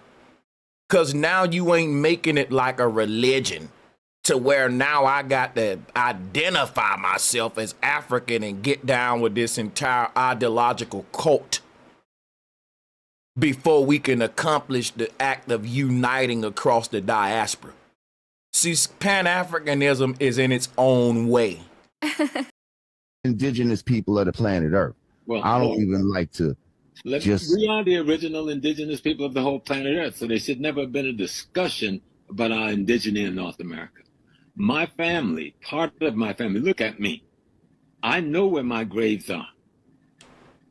I know where no, I'm talking about the graves of those who came before the slave ship, because we didn't bury underground. We buried above ground. Okay? And the mounds are all over Oak Hill. And we would go clean it every year. Our grandfather took us to clean them. And we would replace the instruments and tools and things on their graves. I didn't understand what that was about when I was a child. But You better listen to this man. This man said he went and dealt with his own dad right here on the lands of North Carolina. Do I need to rewind this to y'all? Are you listening? He didn't go to Africa, and he couldn't find his folks in Africa, man. Professor Small traced his blood to North Carolina. Even as a child, he visited the ancient burial mounds that his forefathers was buried in. Now, you know what's crazy? I'm going to tell you why this sad. Most of us young people today, we would dream of having a rich history like what Professor Small got. But Professor Small abandoned his history to say he's an Egyptian. And these Pan-Africans will shit on the mounds. They will say, oh, them mounds is some raggedy ass deformed pyramids, when these are sacred burial sites to indigenous Americans that was on these lands. But because they want to promote the African cult and Egyptian cult so hard, they got the shit on everywhere else, man. While telling you the Africans started everywhere else, but you gonna shit on everywhere else. So it's crazy that young people don't know their history. They ain't got a connection to their ancestors. Professor Small got that, and he still don't appreciate it. He still will sell that out for money. And he too old for us not to call him out on that. Because he know better, he know the truth, and as men, what do we always say? Stand on it. He ain't standing on it. He coming out now after all these years saying, I'm not an American, I'm an African, and FBA is the FBI, and he doing a 180 against everything he said. He said, don't use what I once taught to try to make me an American. I'm an African. You can't use that against me. So he's admitting, yep, I did teach the truth about FBA. But I'm turning on that truth because he got other motives. we did it every year. That's something we did. They used to say these are Indians, but they weren't no Indians, okay? That was the language of the day that Papa and them were using. These were not Asiatics. But if you read LaRon Bennett's Shaping of Black America, he does it better than anyone looking at it. The book called Shaping of Black America by Dr. LaRon Bennett. He has a chapter in there called The Red and the Black. And he deals with the amalgamation of those who came off the slave ship and those who were already here. And white folks. So Professor James Small not only know that all of us didn't come from Africa, LaRon Bennett know it too. And that's who taught Professor Small that. So the knowledge that all black people didn't come over here from Africa has been here, but it ain't popular. They don't push that. They pushing the out of Africa theory to everyone. And just because some popular don't make it right, man. And when you know all of this and you suppress that for your own personal gains, man, that's evil as hell. I don't care what nobody say. With the amalgamation of those who came off the slave ship and those who were already here. And white folks making the claim, well, look, the ones in... Yeah, let's rewind this. Yeah, he told on himself, Kobe Bryant. The Red and the Black. And he...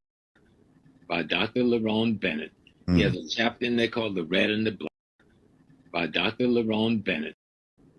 He does it better than anyone looking at it. The book called Shaping of Black America by Dr. LaRon Bennett. He has a chapter in there called The Red and the Black. And he deals with the amalgamation of those who came off the slave ship and those who were already here. And white folks making the claim, well, look, the ones in the villages is as black as the ones we bringing in. So let's raid those villages and put them all enslaved. There is no more separate indigenous population. What's up to the OG Information Man show? Shout out to Info Man. Here, because we amalgamated into one black population centuries ago. People need to stop the foolishness. I come out of Man, it don't get no clearer than that. This is FBA. Now, I wonder when this was done. This was 2024. Okay, so this was 2 years ago, right here, when Professor Small did this. And remember now, Dane Calloway been killing this shit for a long time. And I think 2 years ago, Dane name was still huge, man, when it come to the Pan-African op, when it come to people who go against the Pan-Africans. Yeah, you know I get it in with them, but I'm just saying, like, Dane Calloway is like a, gotta give him a little bit, you know, he slayed, he been, the damage that nigga done to Pan-Africanism, like, they really want that guy, I'm just saying. You know, they fucking hate Dane, nigga. They don't like me neither, though, but he's big, though. Dane big, but what I'm saying is, like, Dane had the game. He still got it on lock, but I'm saying it was a time where everybody was popping more before they messed the algorithm up. But when he was popping like that for the algorithm and shit on YouTube changed, a lot of people was trying to align themselves with Dane, who was like from Pan-African communities, by saying the stuff Professor Small saying. But what I want to point out is, like, 2 years ago, Aboriginals was popping. It was popping, man, with Pan-African ops. But check this out. What I want to point out was that this ain't no clout chasing than that Professor Small doing with Lord Jamar, because he was teaching this Aboriginal stuff before Dane. And I'm guessing that, I'm just theorizing that because he older than him. And there's a video of him going in on some FBA stuff way back in the day. So I'm just showing you how he went back to his old roots when shit was popping, in my opinion, 2 years ago. And now, because it ain't popping right now, he switching back to the Pan-Africanism. Now he's saying this is what Tariq is doing. But he really doing this. to put them all enslaved. There is no more separate indigenous population here because we amalgamated into one black population centuries ago. People need to stop the foolishness. I come out of one of the most recent walk out the bush black folks, because we didn't walk out the bush until the 70s, most of us. Down in Andrews, South Carolina, Santee, South Carolina, Conway, South Carolina. Some of our people still live in the bush and don't pay much attention to the damn government till the day. They call that the free wood. Sometimes they call it Burgess or Socrates. Part of it used to be called North Myrtle Beach. That's where my people come from. That's who I am, a bush Negro. I don't think y'all hearing this. Yeah. Oh my God. This man is getting his FBA on right now. He getting his Creek Indian shit on right now.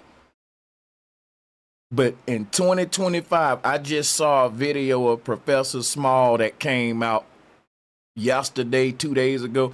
He was like, I am not an American. I am an African. And he was basically trying to respond to these videos we putting out of him kicking the FBA stuff. He was saying you can't use that against him. He's an African. I'm going to try to find that. I got a bunch of tabs open. It's on one of them, but I don't know how much time I got. My bad for not being organized. From the Freewood. All right. And we amalgamated with those who came off the boats. And we amalgamated with some of our Asiatics cousins. Now, watch what he about to say, because he about to show you why FBA was created based on this fact he about to drop when he tell you what happened because we amalgamated with everybody and we just all became black. What was the effect of that? But this North America was a black civilization. Central South America was a black-skinned African civilization before the Asiatic crossed the Bering Straits, and they declared war on us too. And before the whites You notice he said black-skinned African civilization. That's the part he slide in there, but go ahead. came on the ships, who declared the second phase of war on us. But you can't say a black, because think about what he said earlier. He said some of the Africans came on ships. Well, he said some of the black people were Africans who came on ships, and some of them just been here. But the ones that's been here, he's still referring to them as black African skinned people. Well, once you say they black, you don't gotta say African skin. You can just say black skinned people in America. Black skinned people in Africa. See how he threw that Africa on you? Y'all better watch that. I catch everything. Let's go. Let's take it back and listen slow. It's a lot going on.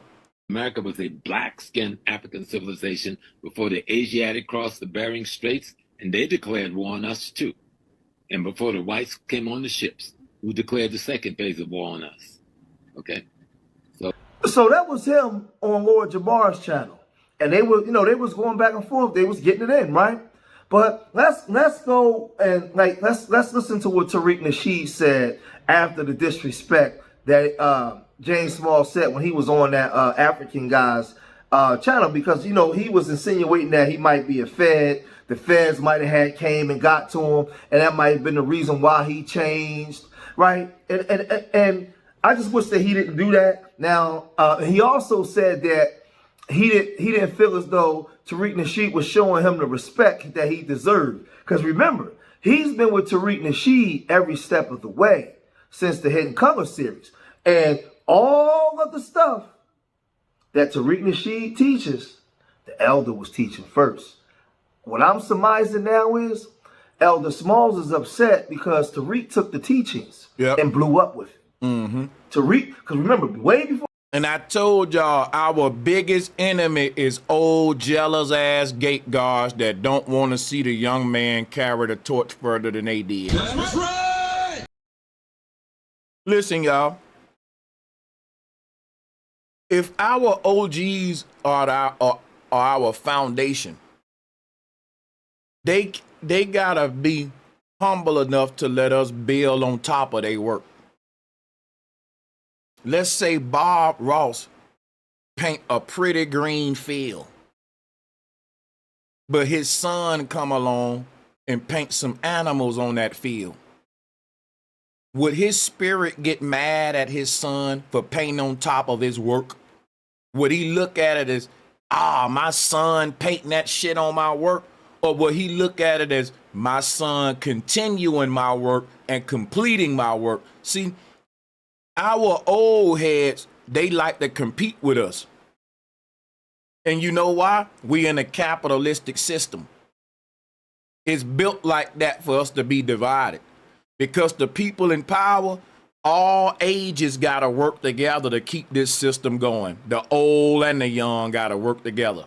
But in capitalism, if every man out there trying to make money, soon as the young man start making more money than the older black man, and they both doing the same thing, then the older black man, he gotta eat too. He gonna think capitalistic. He ain't gonna think unifying like Pan-Africanism and black power. He's gonna think capitalistic. And he's gonna say, you know what? I get that this is beautiful. Black people waking up. This is a message I created, that I got started, and it's bigger than me. It's a beautiful thing. I would have loved for this thing to get big when I said it. But sometimes it takes for the young generation to come to do some stuff that the older couldn't do. And the older ones should say, look at this young man. He did something that I never could really quite do, which is take this message and make it popular. I'm proud of him. Nope. But y'all, we got to deal with reality. Our older heads are going to compete with us. Older women going to compete with younger women, not only for men, but for capitalistic opportunities. This shit is built like that to keep us divided. If you're an older comedian, you competing with the younger comedians. You competing with them.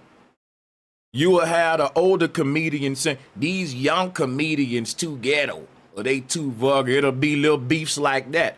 The older rappers will say, you know, these young rappers, man. And so and some of them care, but some of them, you're their competition. So they just hating on your young ass. You can be doing the same thing the older head did, but because you do it and it's popular, they criticize it. But when they was doing it in their time, it was okay. Tariq doing the same shit, literally repeating verbatim what Professor Smalls was saying. And Professor Small can't come out and say, y'all, I'm mad at him because that's my shit he's saying and he making it popular. Because we'll be like, okay, that's a good thing. Ain't you happy, OG? The young man rising up with your teachings and we keeping it moving. We building on your foundation. Nope, he jealous. And because he can't let us know what he's driven by and when he attacked Tariq, because we'll see his jealousy, he just gotta go against FBA like the Pan-Africans doing and hop on that wave. Even though he totally understands what FBA is and was given the first talking points. When it was FBA, from all the early hitting colors, Elder Smalls was his teacher. Everything that Tariq is teaching, Elder Smalls was teaching outside of the Pan-Africanism. What Tariq did was drop the Pan-African and keep the teachings, right? Check. Let's listen to what Tariq. Thing with James Small, I know a lot of people are talking about that. You know, James Small, Professor James Small. A lot of people have been on his bumper because he was very, very disrespectful to the lineage, very disrespectful to me. And yeah, he said some little disrespectful stuff before and I kind of let it slide. I didn't, I'm like, okay. He's in the new movie that we're working on, Hidden Colors 6. And basically what it looks like, because James Small, he was one of the main people talking delineation language. All right. He was one of the first people talking that. He knows what it is. What it looks like, some of that African tour money might be drying up because a lot of these he's a Pan-Africanist. And a lot of these cats, they make their little money with those African tours. I think he's going on one in December. They take people over there, drying up. That's their little hustle, and that's up because people are delineating. So, and a lot of ops are in his ear. But the thing is, some people were like, well, yeah, some of the ops got to him. They like to manipulate the elders. My thing is, some of these ops, yeah, they're in your ear for a reason because they know that you have a friendly ear to them. So I'm not going to put it just on the ops because these same ops be hollering at a lot of different people. Yeah. Why you listening to them? You understand? You listening to them because I got a lot of different ops and people here saying no mess with him. might have a blackballing is real in the black conscious community. Blackballing is real. You might have to share the same ideology with them. You dig? But with Professor Smalls, yeah, some of the disrespect that he's shown towards me and the family, I've helped Mr. Smalls for real. The truth be told, nobody was really rocking with Professor Smalls until we put him in Hidden Colors. And he said this, nobody was rocking with Professor Smalls. But let me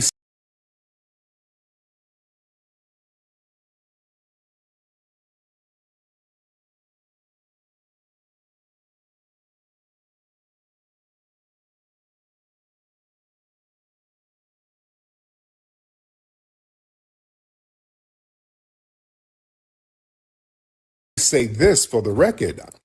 I'm not rocking with Professor Smalls anymore. You are respectable because you start kind of lying and saying no ain't true. I have no respect for you at this point. I've lost all respect for Professor Smalls. I don't rock with him. We're taking him out of the movie Hidden Color 6. He's not going to be in it. It's going to be a minute. We're re-editing that. We're taking him out. In fact, I'm going to replace him with about 3 people that I wanted. Yeah, I'm taking all the small stuff out. Now, Tariq is upset and he feels betrayed and let down because he had a lot of love for Elder Smalls. Now, they had a conversation in the... And that's my whole thing. Like, Tariq is FBI, but you're working with him. Past because Elder Smalls has said some stuff before, and he had to come on to the show, and they talked on the show for a while. And I remember the elder was trying to explain this stuff. But then he goes back and he do this again. So now Tariq want to take him out of the movie. He want to take him out of the museum. He wants to cover his face. He wants to do all these things now because he feels betrayed. He feels hurt. But I want y'all to understand something. And the videos that I made, my previous videos where I show how Elder Smalls was taking a crap on Pan-Africanism and was basically saying we're the only group that practice it. This is where Tariq got it from. All Tariq did was scrap the Pan-African because Tariq was smart. He saw that Pan-African stuff wasn't working. And it was divisive. It was divisive and irrelevant to the agenda of what it was the NBA at first was all about. Yeah. He's saying, hold on a second, y'all. And the elder himself told him that it wasn't working. So when Tariq take the blueprint and run with it, the elder started hating on him, right? But Elder Smalls, he wasn't finished with this Native American talk. He doubled down when he was on Sanchez TV. I'm an African American whose family was here, half of my family, before the slave ship came in. We were not straight-haired, no red-skin. I may be a little red, yes, but the white-skinned people that we're calling the red-skinned people who are Asiatics, they only got here 10,000 years or so ago. What? We've been here for at least the last 200,000 years, if not longer. And everybody in the world is admitting this now. This is not new news. It's only... We've been here since the beginning of time. See, here's the thing that we ain't discussing. That scientists can't put an age on how old the Earth is. That's right. And not only that, science can't put an age of how old any organism on Earth is either. You need to know that. Everything they giving you about life and its origins is all theories, but your mind treat these theories like facts, y'all. And you got to stop doing that. So the whole thing is this right here. We don't know how old Earth is or if there's even a beginning to it. Or life itself, even if there's even an age to it. There is a possibility that there is no beginning. Now, I know our linear minds can't perceive that possibility. But this is a concept that many people have entertained, especially in the ancient world. So, you know, if you ask me, the reason you wouldn't have a beginning for real is if we're in a simulation. Because a simulation would be like if I made a copy of this entire reality into a computer. It wouldn't have a beginning. It'll start right where we left off at. It'll be like to be continued type thing. Wherever we are technologically, all of the architecture around us will still be there in the simulation. So people may say, when were the pyramids built? When you build the new simulation. But the question would be irrelevant in a new world. Because what we would be looking at is a reflection and copy of an old world. And there will be no beginning to our world, because what we call in the beginning would exist beyond our simulation. Only being exposed So that's just me going real deep. That may seem off topic, but hey. more now. What the fuck are you guys talking about? Even the BBC is talking about it in documentaries. The History Channel is talking about it. National Geographic have done a whole piece on it. They've even went to some of the descendants in Argentina of the original black people who was in the hemisphere before the Mongolians came. Our history. And I'm going to tell you what I think. I believe that the earth we're in isn't even a base reality. Science is just coming on board with this, the simulation concept. This what everyone gonna conclude with because it's the reasonable ideology, but the ancients was already saying anyway. But deja vu proves we're in a simulation. And I go into that in a lot of videos. The reason I'm bringing all this up is because if something advanced created the world we're in, then it will be a reflection of that advanced world. Like, it'll be things we're interacting with we wouldn't understand, for the fact that our world would be a copy of a more advanced world. You know what I'm saying? But the whole thing we need to realize is that this would rewrite what we think about evolution and human origins. You don't need evolution if you got intelligent design. Evolution was an explanation or excuse that they made when they got rid of intelligent design. So if you say there's a creator to our world and the creator just designed everything the way it is in the beginning, then I don't need to say humans evolved from monkeys and all that, you see? But they're doing them both, and you can't do them both. You know what I'm saying?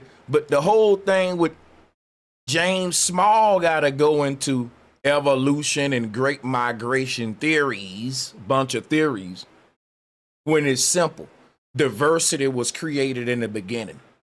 In the beginning, if there even is a beginning, everything was already everywhere. Already. I want to debunk a big out of Africa theory argument before I go any further with the video reviews. One of those arguments is the continent of Africa is the most diverse continent in the world. Therefore, life had to originate in Africa. Now, I want y'all to think about what I'm about to say very hard, because science gives us that theory. They say because this is true, that must be true. But that ain't science, though. It's just not. It doesn't have the methodology behind it. But let's go into that, though. Because there's the most diversity in Africa, life must started in Africa, right? Let's break that down, right? When you go to Africa, let's say that there is, because we can argue first and say, how do they know that Africa is the most diverse? You can argue that. None of us ever verified that. Just tell the truth. But I ain't gonna play that game today. I'm gonna make it easy. I'm gonna say they telling the truth. I'm gonna give them that, and I'm just gonna debunk that, okay? So check this out. If Africa is the most diverse continent, and we realize that y'all also teach that Africa is the most invaded continent, meaning that ain't no other continent on the earth experience more war, bloodshed, and outside invasions than Africa. Pan-Africans teach us that. They say Africa has been the most invaded land throughout all times and all history. They say that. Now, wouldn't it make sense that if there was a land that was constantly being invaded by foreign different people, that over time it would make that land diverse? I never disagreed with Pan-Africans about everybody going over there to invade it. I agree with you on that.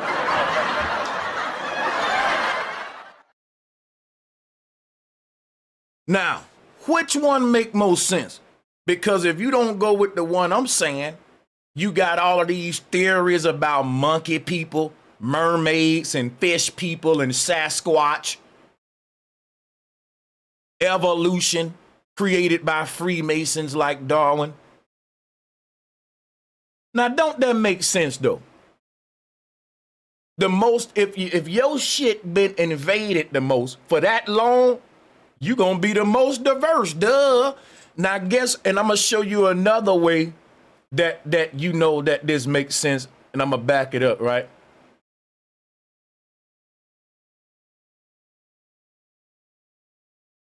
When they say Africa is the most diverse continent, guess what? If you look at all the different cultures in the world and look at West in Africa, it is not that diverse compared to the whole world together. That's important because I should be able to find everything in the world in Africa if you want to make the diversity argument, but I can't. I should be able to go to Africa and find a remnant of everybody's culture in Africa, but I can't. But you say everybody come from Africa. That's how they get their diversity from the motherland. But when you go to Africa today, when you find like Japanese, Russians, people from the UK, people from all of these different countries, those people just got there or they've been there for one purpose, colonizing Africa. Think about what I'm saying. They say Africa is the most diverse place, right? That means that all the other diversity we see on the earth come from Africa. But the whole thing is this right here. When you go to Africa and see all the other cultures on the earth there, they ain't there agreeing that they're Africans. They're there trying to cut deals with the government, and they're there for capitalistic interests. It's not like a pilgrimage back home, or it ain't like they've been there since the beginning because they are Africans that stayed there and turned into Japanese and Koreans and Europeans. And you see what I'm saying? When they say, when you look at Africa, you can see all the races in the world there. That's what they saying. But let's examine how them races get there. They would tell you, right, that the original people was all black in Africa. Then they would say, look at all these different cultures in Africa today. But y'all said that the Africans left to go make them cultures in other continents. How you gonna use today's diversity to explain that? You shooting yourself in the foot.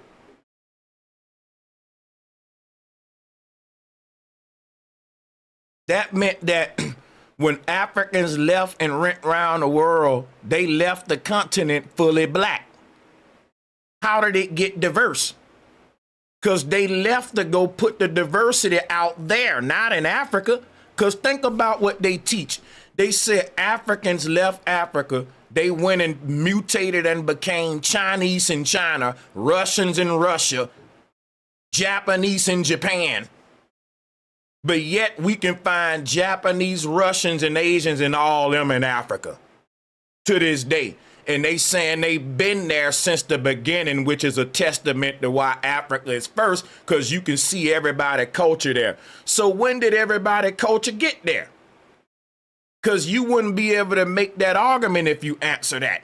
It'll be null and void because these cultures just showed up to Africa recently in like the 1900s and 1800s. I'll give you all the way back to maybe the 1600s for colonializing purposes.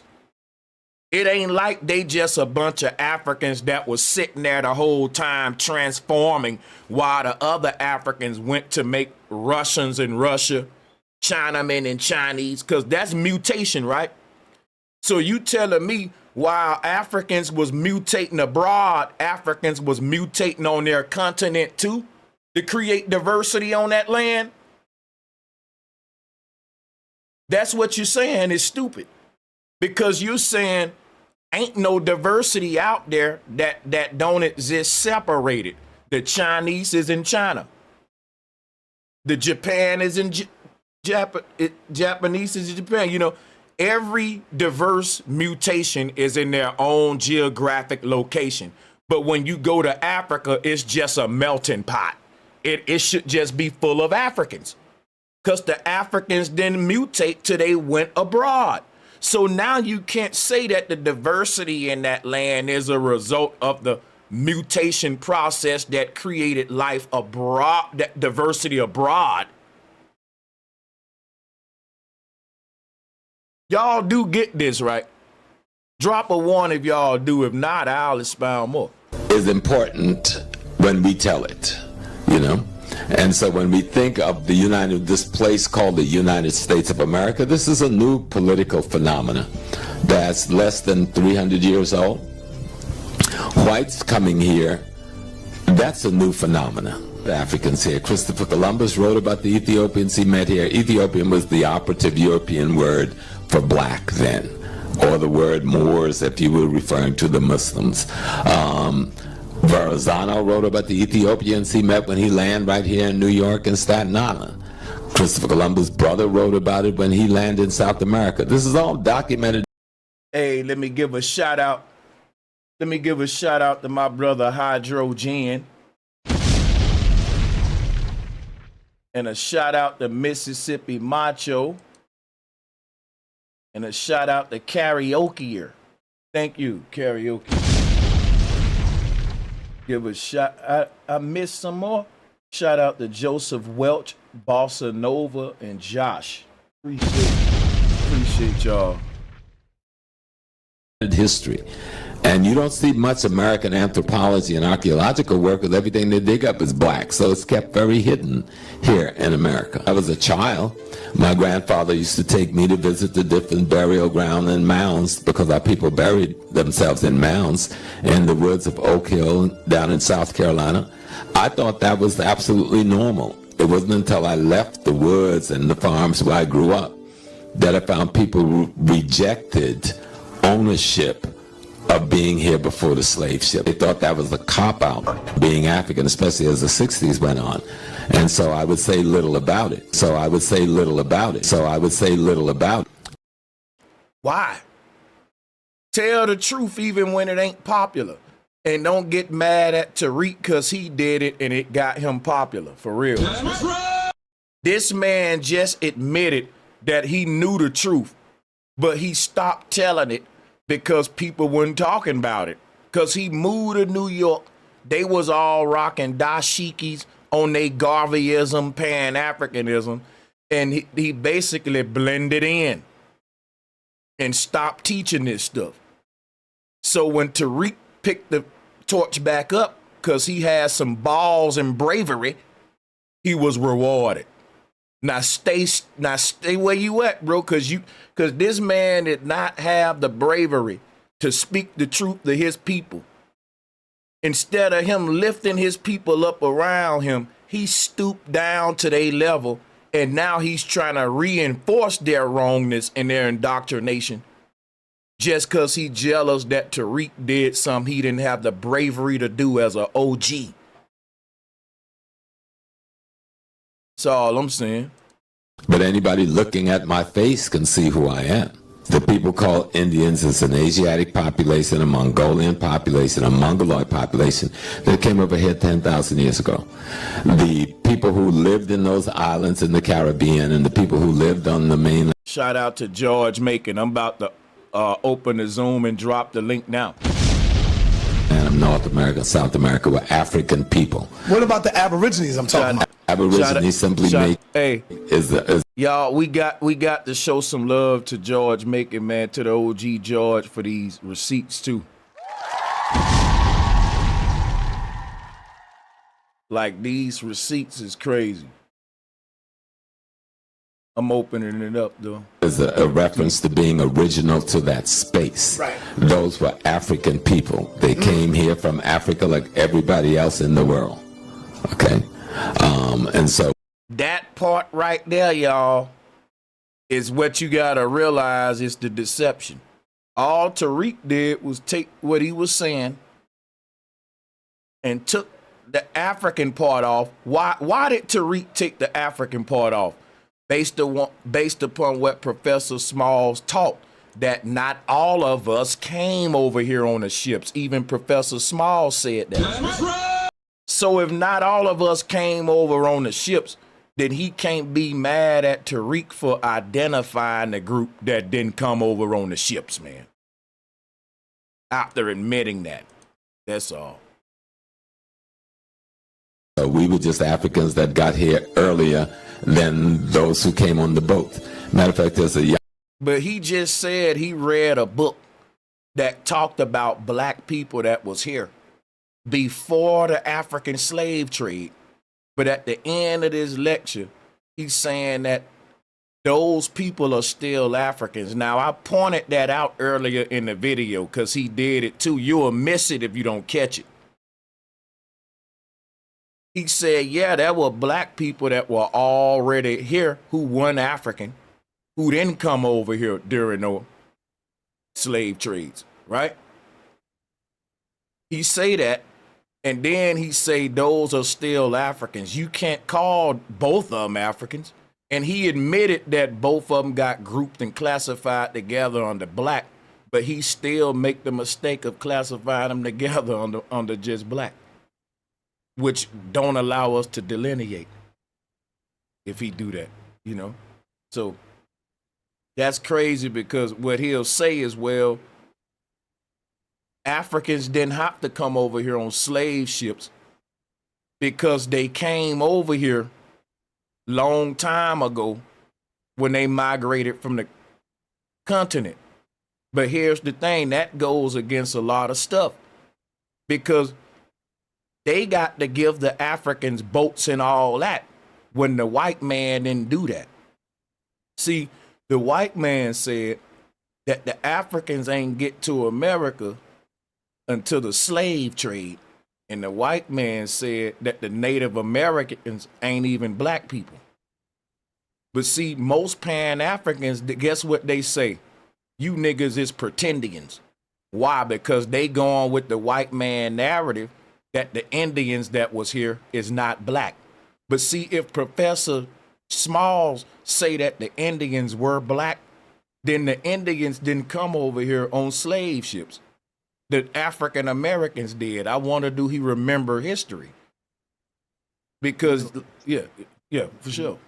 Hey, they on my ass, boy. They attacking the shit out of me. They call me a traitor. They calling me a traitor.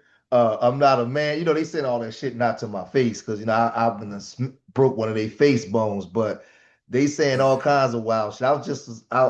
People was emailing me and sending me messages, yo, Dr. Ma'at going in on you. And I'm like, how the fuck you going in on me? How am I a traitor? Because I have a different opinion based off of the information that's presented. I'm a traitor. But did she even deal with the... How's she gonna overlook the receipts just to do that? You got receipts with everything. She trying to say they trying to say I'm posting these clips because I got a whole lot of clips that people don't got. I'm posting these clips and I'm using them out of context. How? I was there. I was there when he was saying this stuff, and they tried to take the mic and shut him down. I was right. I was there. But again, I was around. I wasn't always in the room. I was around during those times. Like, man, it's crazy. But now it ain't no way you can take this out of context. It's so clear. I got more stuff, man, but it's just like, damn, man. It's just that people want to live a lie, man. People don't want to stand on truth. But they want to say you taking it out of context. So I guess Tariq lying on him too, because Tariq said he definitely laid the foundation for FBA. Tariq did a stream, and Tariq corroborated your receipts. Yeah. He laid the foundation because he was there from the beginning when Tariq was making the those videos. He was the one, giving the game. So when Tariq, like I said last time he was on the stream, when Tariq came and said everything, he just dropped the Pan-African part. It became a problem. That's it. I'm trying to see from their perspective, where am I wrong? You know why? Because I ain't gonna lie, bro. It seemed like the Pan-African, it's beyond the Pan-Africans. You can't have no social political agenda get done with these kind of fantastical ideological systems driving them. You just can't, because if you could, it would have been happened. Just like Tariq said, Pan-African been around now for 100 years. You shouldn't have to sell it no more and do all what we doing now. If it worked, you can just point out to where it's working. So, and I like to see, yeah, right. What have they done with it? You mad at me, but what have y'all done with it? So if you got people that's coming down with something different, that's just weird, man. Yeah, it is. I'm trying to find a picture now with me and Elder Smalls in the picture. I got the Elder Smalls and Sinetta. But chat room, drop a one if I killed them on that diversity argument. Any Pan-Africans want some out of Africa theory smoke? I'm respectful. Come up. I'm humorous though. I'm passionate. But look, even with Professor James Small, I wish him well. I don't wish the professor no harm. I just want to be able to call him names. How he's saying this is FBI. I'm saying he's a gate guard. He's COINTELPRO. And I think mine gonna stick a little harder because we got receipts behind this stuff. So yeah, they was going in. They was talking so much shit. I'm like, man, and that damn Dr. Ma'at, I'm like, come on, man. Shit, these people crazy, man. I'm telling you, that's why I don't be rocking with people like that. It's just an intellectual disagreement. Like the Darwinism thing is where it gets me with the monkey business. But the one thing that get me is he said, sitting right there in front of all of them, when he came up, he didn't talk about it because they wasn't talking about it. So you just kept it to yourself. Oh, but then when people start talking that Native American stuff, y'all sat around. He as an elder, he sat around and let everybody get embarrassed and let everybody get made fun of. Yep. When he knew that they were saying the truth, he didn't say anything. Yeah. He could have united all these communities for real. Professor Small got the pull and power. That shouldn't have never been no smoke between Aboriginals and Pan-Africans for all them years. Because this one man, y'all, could have stepped in on these platforms and say how both sides should work together for the one agenda that ADOS and them got. But see, they throw that whole agenda under the rug just because everybody won't bow down to Egypt, and they turn it into a war. And that's why you can't have these little ideologies when you want to get something done. And see, I stopped hanging around all that kind of stuff because I was around all them and I seen all the fake shit and all the BS go on. I ain't with the New York hustle shuffle. I ain't with all that. I just left that shit alone. I left it alone because I've been up there and I've been around. Like there's just a lot of fake shit, man. And people holding on to something. Like when you fast forward it now all these years later, what has it accomplished? Natural Tahuti in jail. Brother Polite in jail. Half them niggas ain't even friends no more. They don't even be speaking like man, get the fuck out of here with that shit, man. Damn, you right, man. Damn, bro. Nature boy. You remember Natural Tahuti, right? Yeah, hell yeah, I remember like Natural 30 years. He was doing all the great mother stuff, man. I ain't gonna even cap. He was one of my inspirations, for the whole great mother stuff too. Mm-hmm. He went to jail. It's just a whole bunch of foolishness, man. And then you see all the stuff that went on Sinetta TV over the years. It's just a bunch of bullshit. Like as you get older, you gotta remember, like it's like 15 years later. So we all 15 years older. As you get older, how long are we gonna continue to keep on carrying on with that bullshit? Nah, man, nobody fucking with that. Nobody messing with that, man. It's For all real gone. though. Because I'm gonna tell you something, man. One thing that should have been talked about in this time, I've been telling you the divide between the older heads and the youngsters, and I've been pointing this out, saying how because a lot of the OGs be hating, man, on these young cats. You know, Tariq, I'm using young in relation to Elder Smalls, right?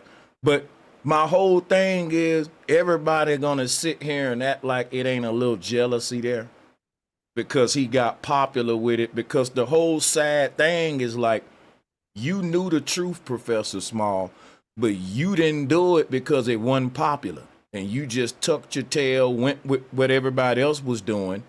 Now when Tariq do it, which takes a lot of bravery because the same community you hid behind as a coward knowing the truth, they came against Tariq.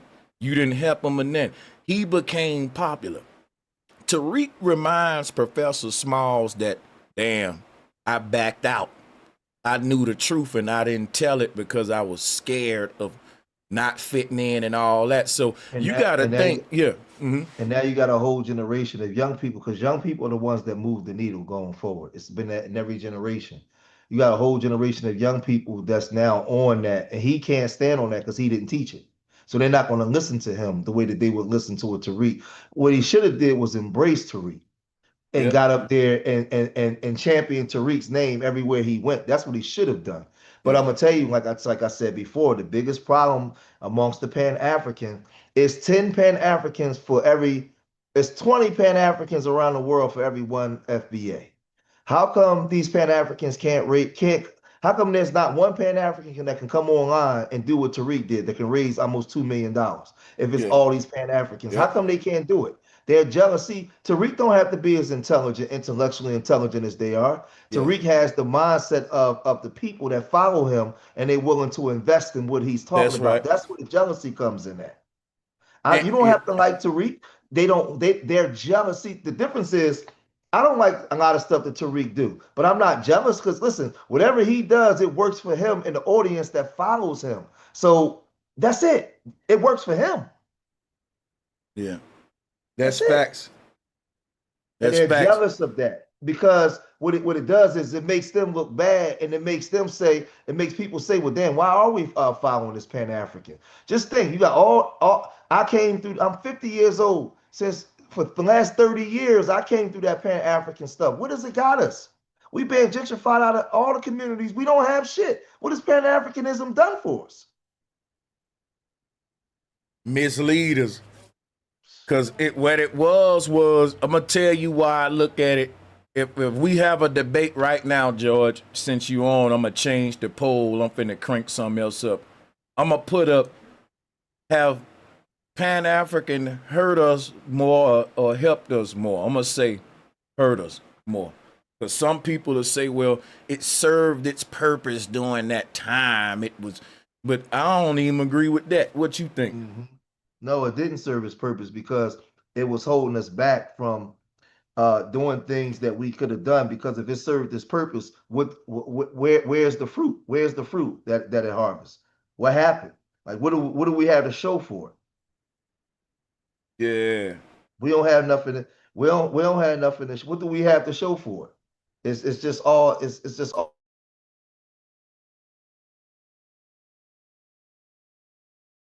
Yeah, that's facts, because the thing about it is, I keep telling folks, you know about the neo-paganism movement, George.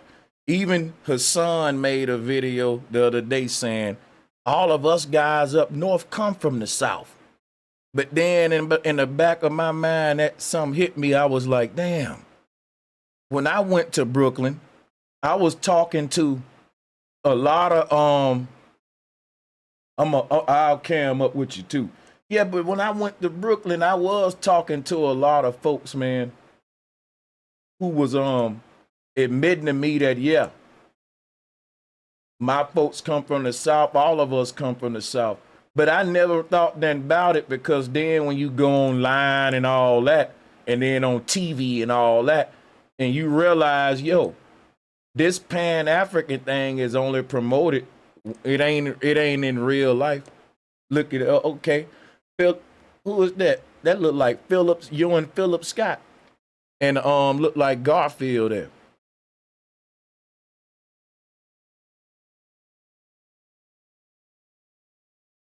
Yeah. Let me put my joint down here. But yeah, man, that's crazy that that is crazy though. Let me drop the link again. I'm multitasking. I'm gonna play some more of this though.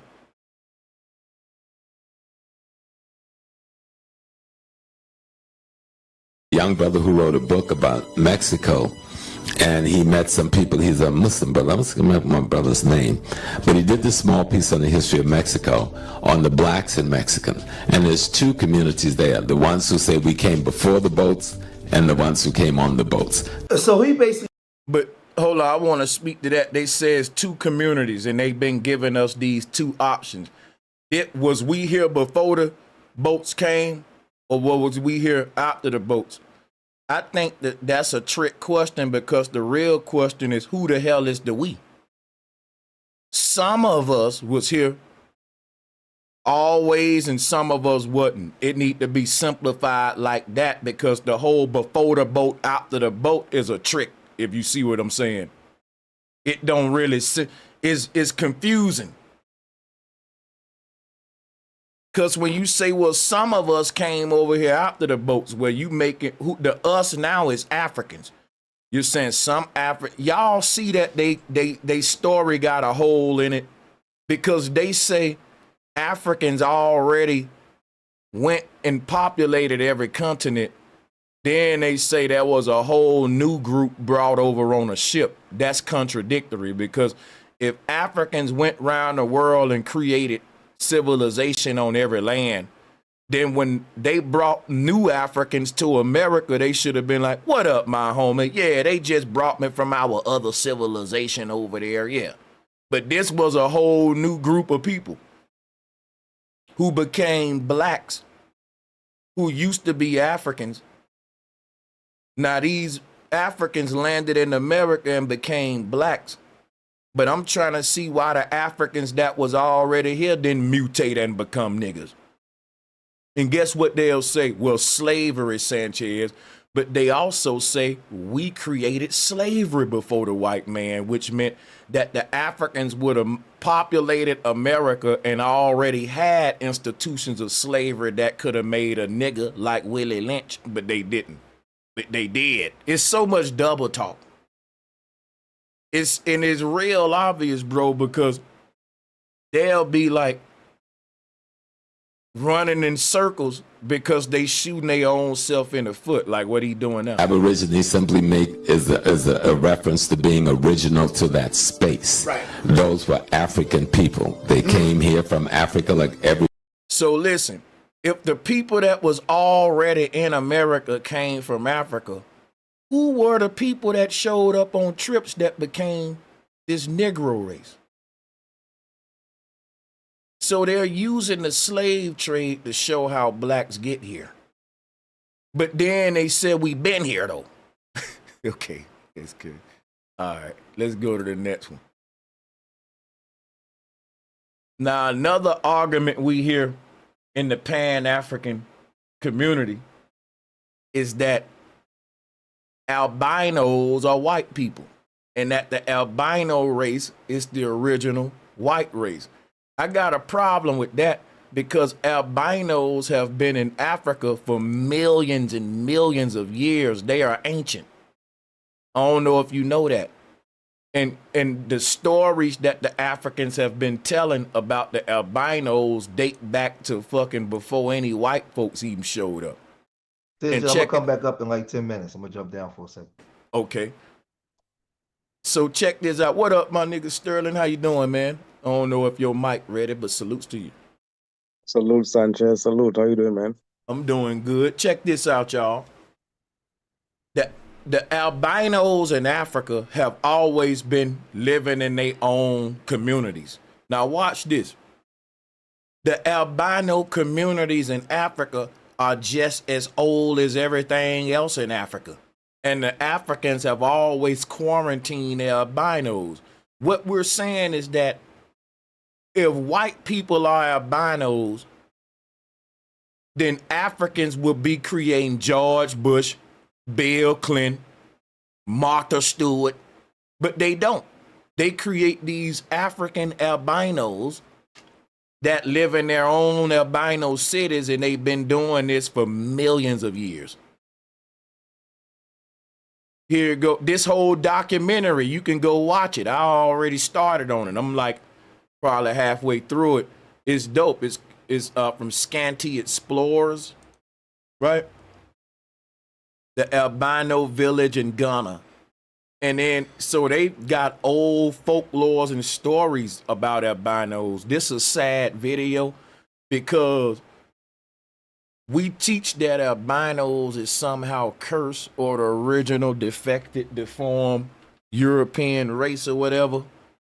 It leads into these kind of communities where albinos are getting outcasted from society, basically.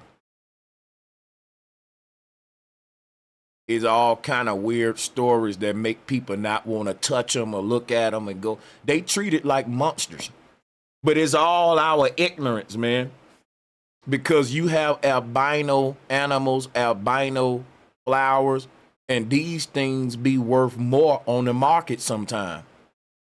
You know, because they're rare. So if you wanted to buy an albino tiger, it's going to cost way more than a regular tiger. So, but when it comes to albino people, throw them motherfuckers out. They trash. That's crazy. Just saying. I'm just making a comparison that I think's crazy. Hey, Sanchez. Yeah. I'm gonna just add one thing. You know, these guys who saying they're African and think they're African American. You know, you can clearly look at the African skin. Like you can line up a bunch of dark brothers and put like 2-3 African in the mix, and you can clearly tell the difference in the skin tone, the way the hair is, everything is clearly a different group of people. That's it. And listen, when you say what the Bible say leprosy is a curse, okay, the Bible says okay to enslave the black man. The book you want to use to make it okay to mistreat another person, remember that same book was used to enslave your ass, so be careful with that. The Bible also says okay to touch little girls. You telling me what the Bible don't say ain't gonna make me stop using my own mind and critical thinking. That's what I'm saying. That ain't how I use the Bible to tell me what's right and wrong. The Bible ain't a book of morality to me. It's a book that got secrets and truths about our reality, about spirituality, and I decipher and decode from that. And morality comes from within, not a book of do's and don'ts, you know, because the Bible, the same Bible you want to say about leprosy, got a lot of more other crazy stuff to say. You just got to remember that now.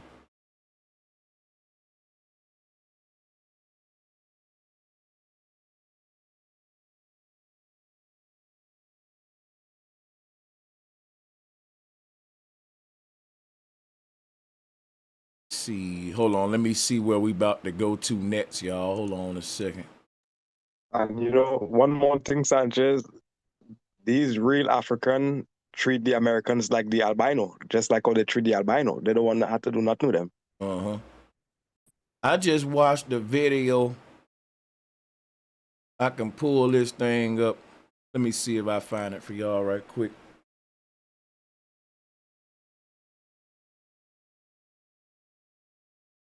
Let me see if I can find it.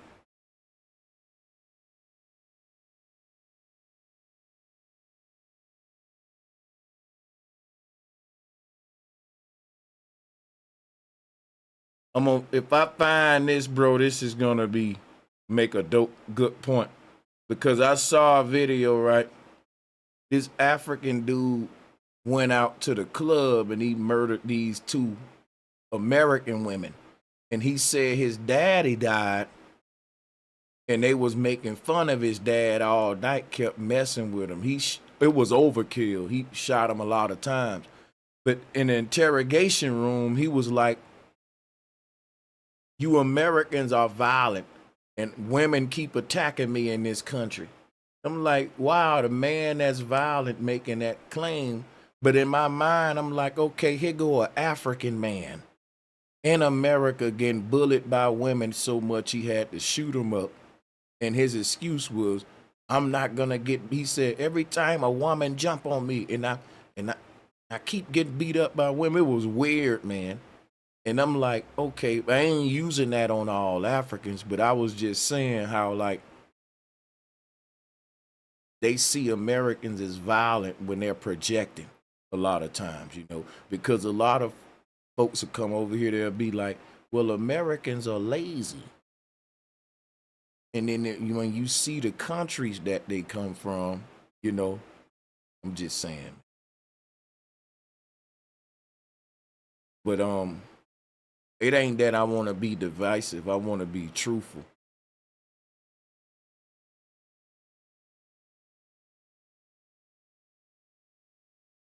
I just want to be truthful with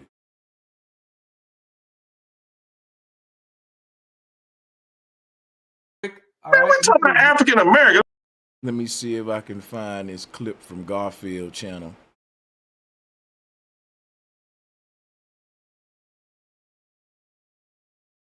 He's been even a professor of Africana.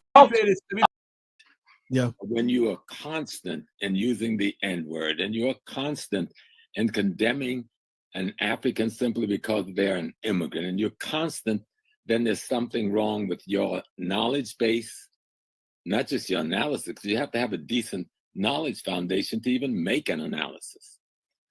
Tariq has pulled together a lot of fantastic scholars. Now, how much of that scholarship he has absorbed becomes another question. And he's my friend and my brother. So that's Professor James Small, basically.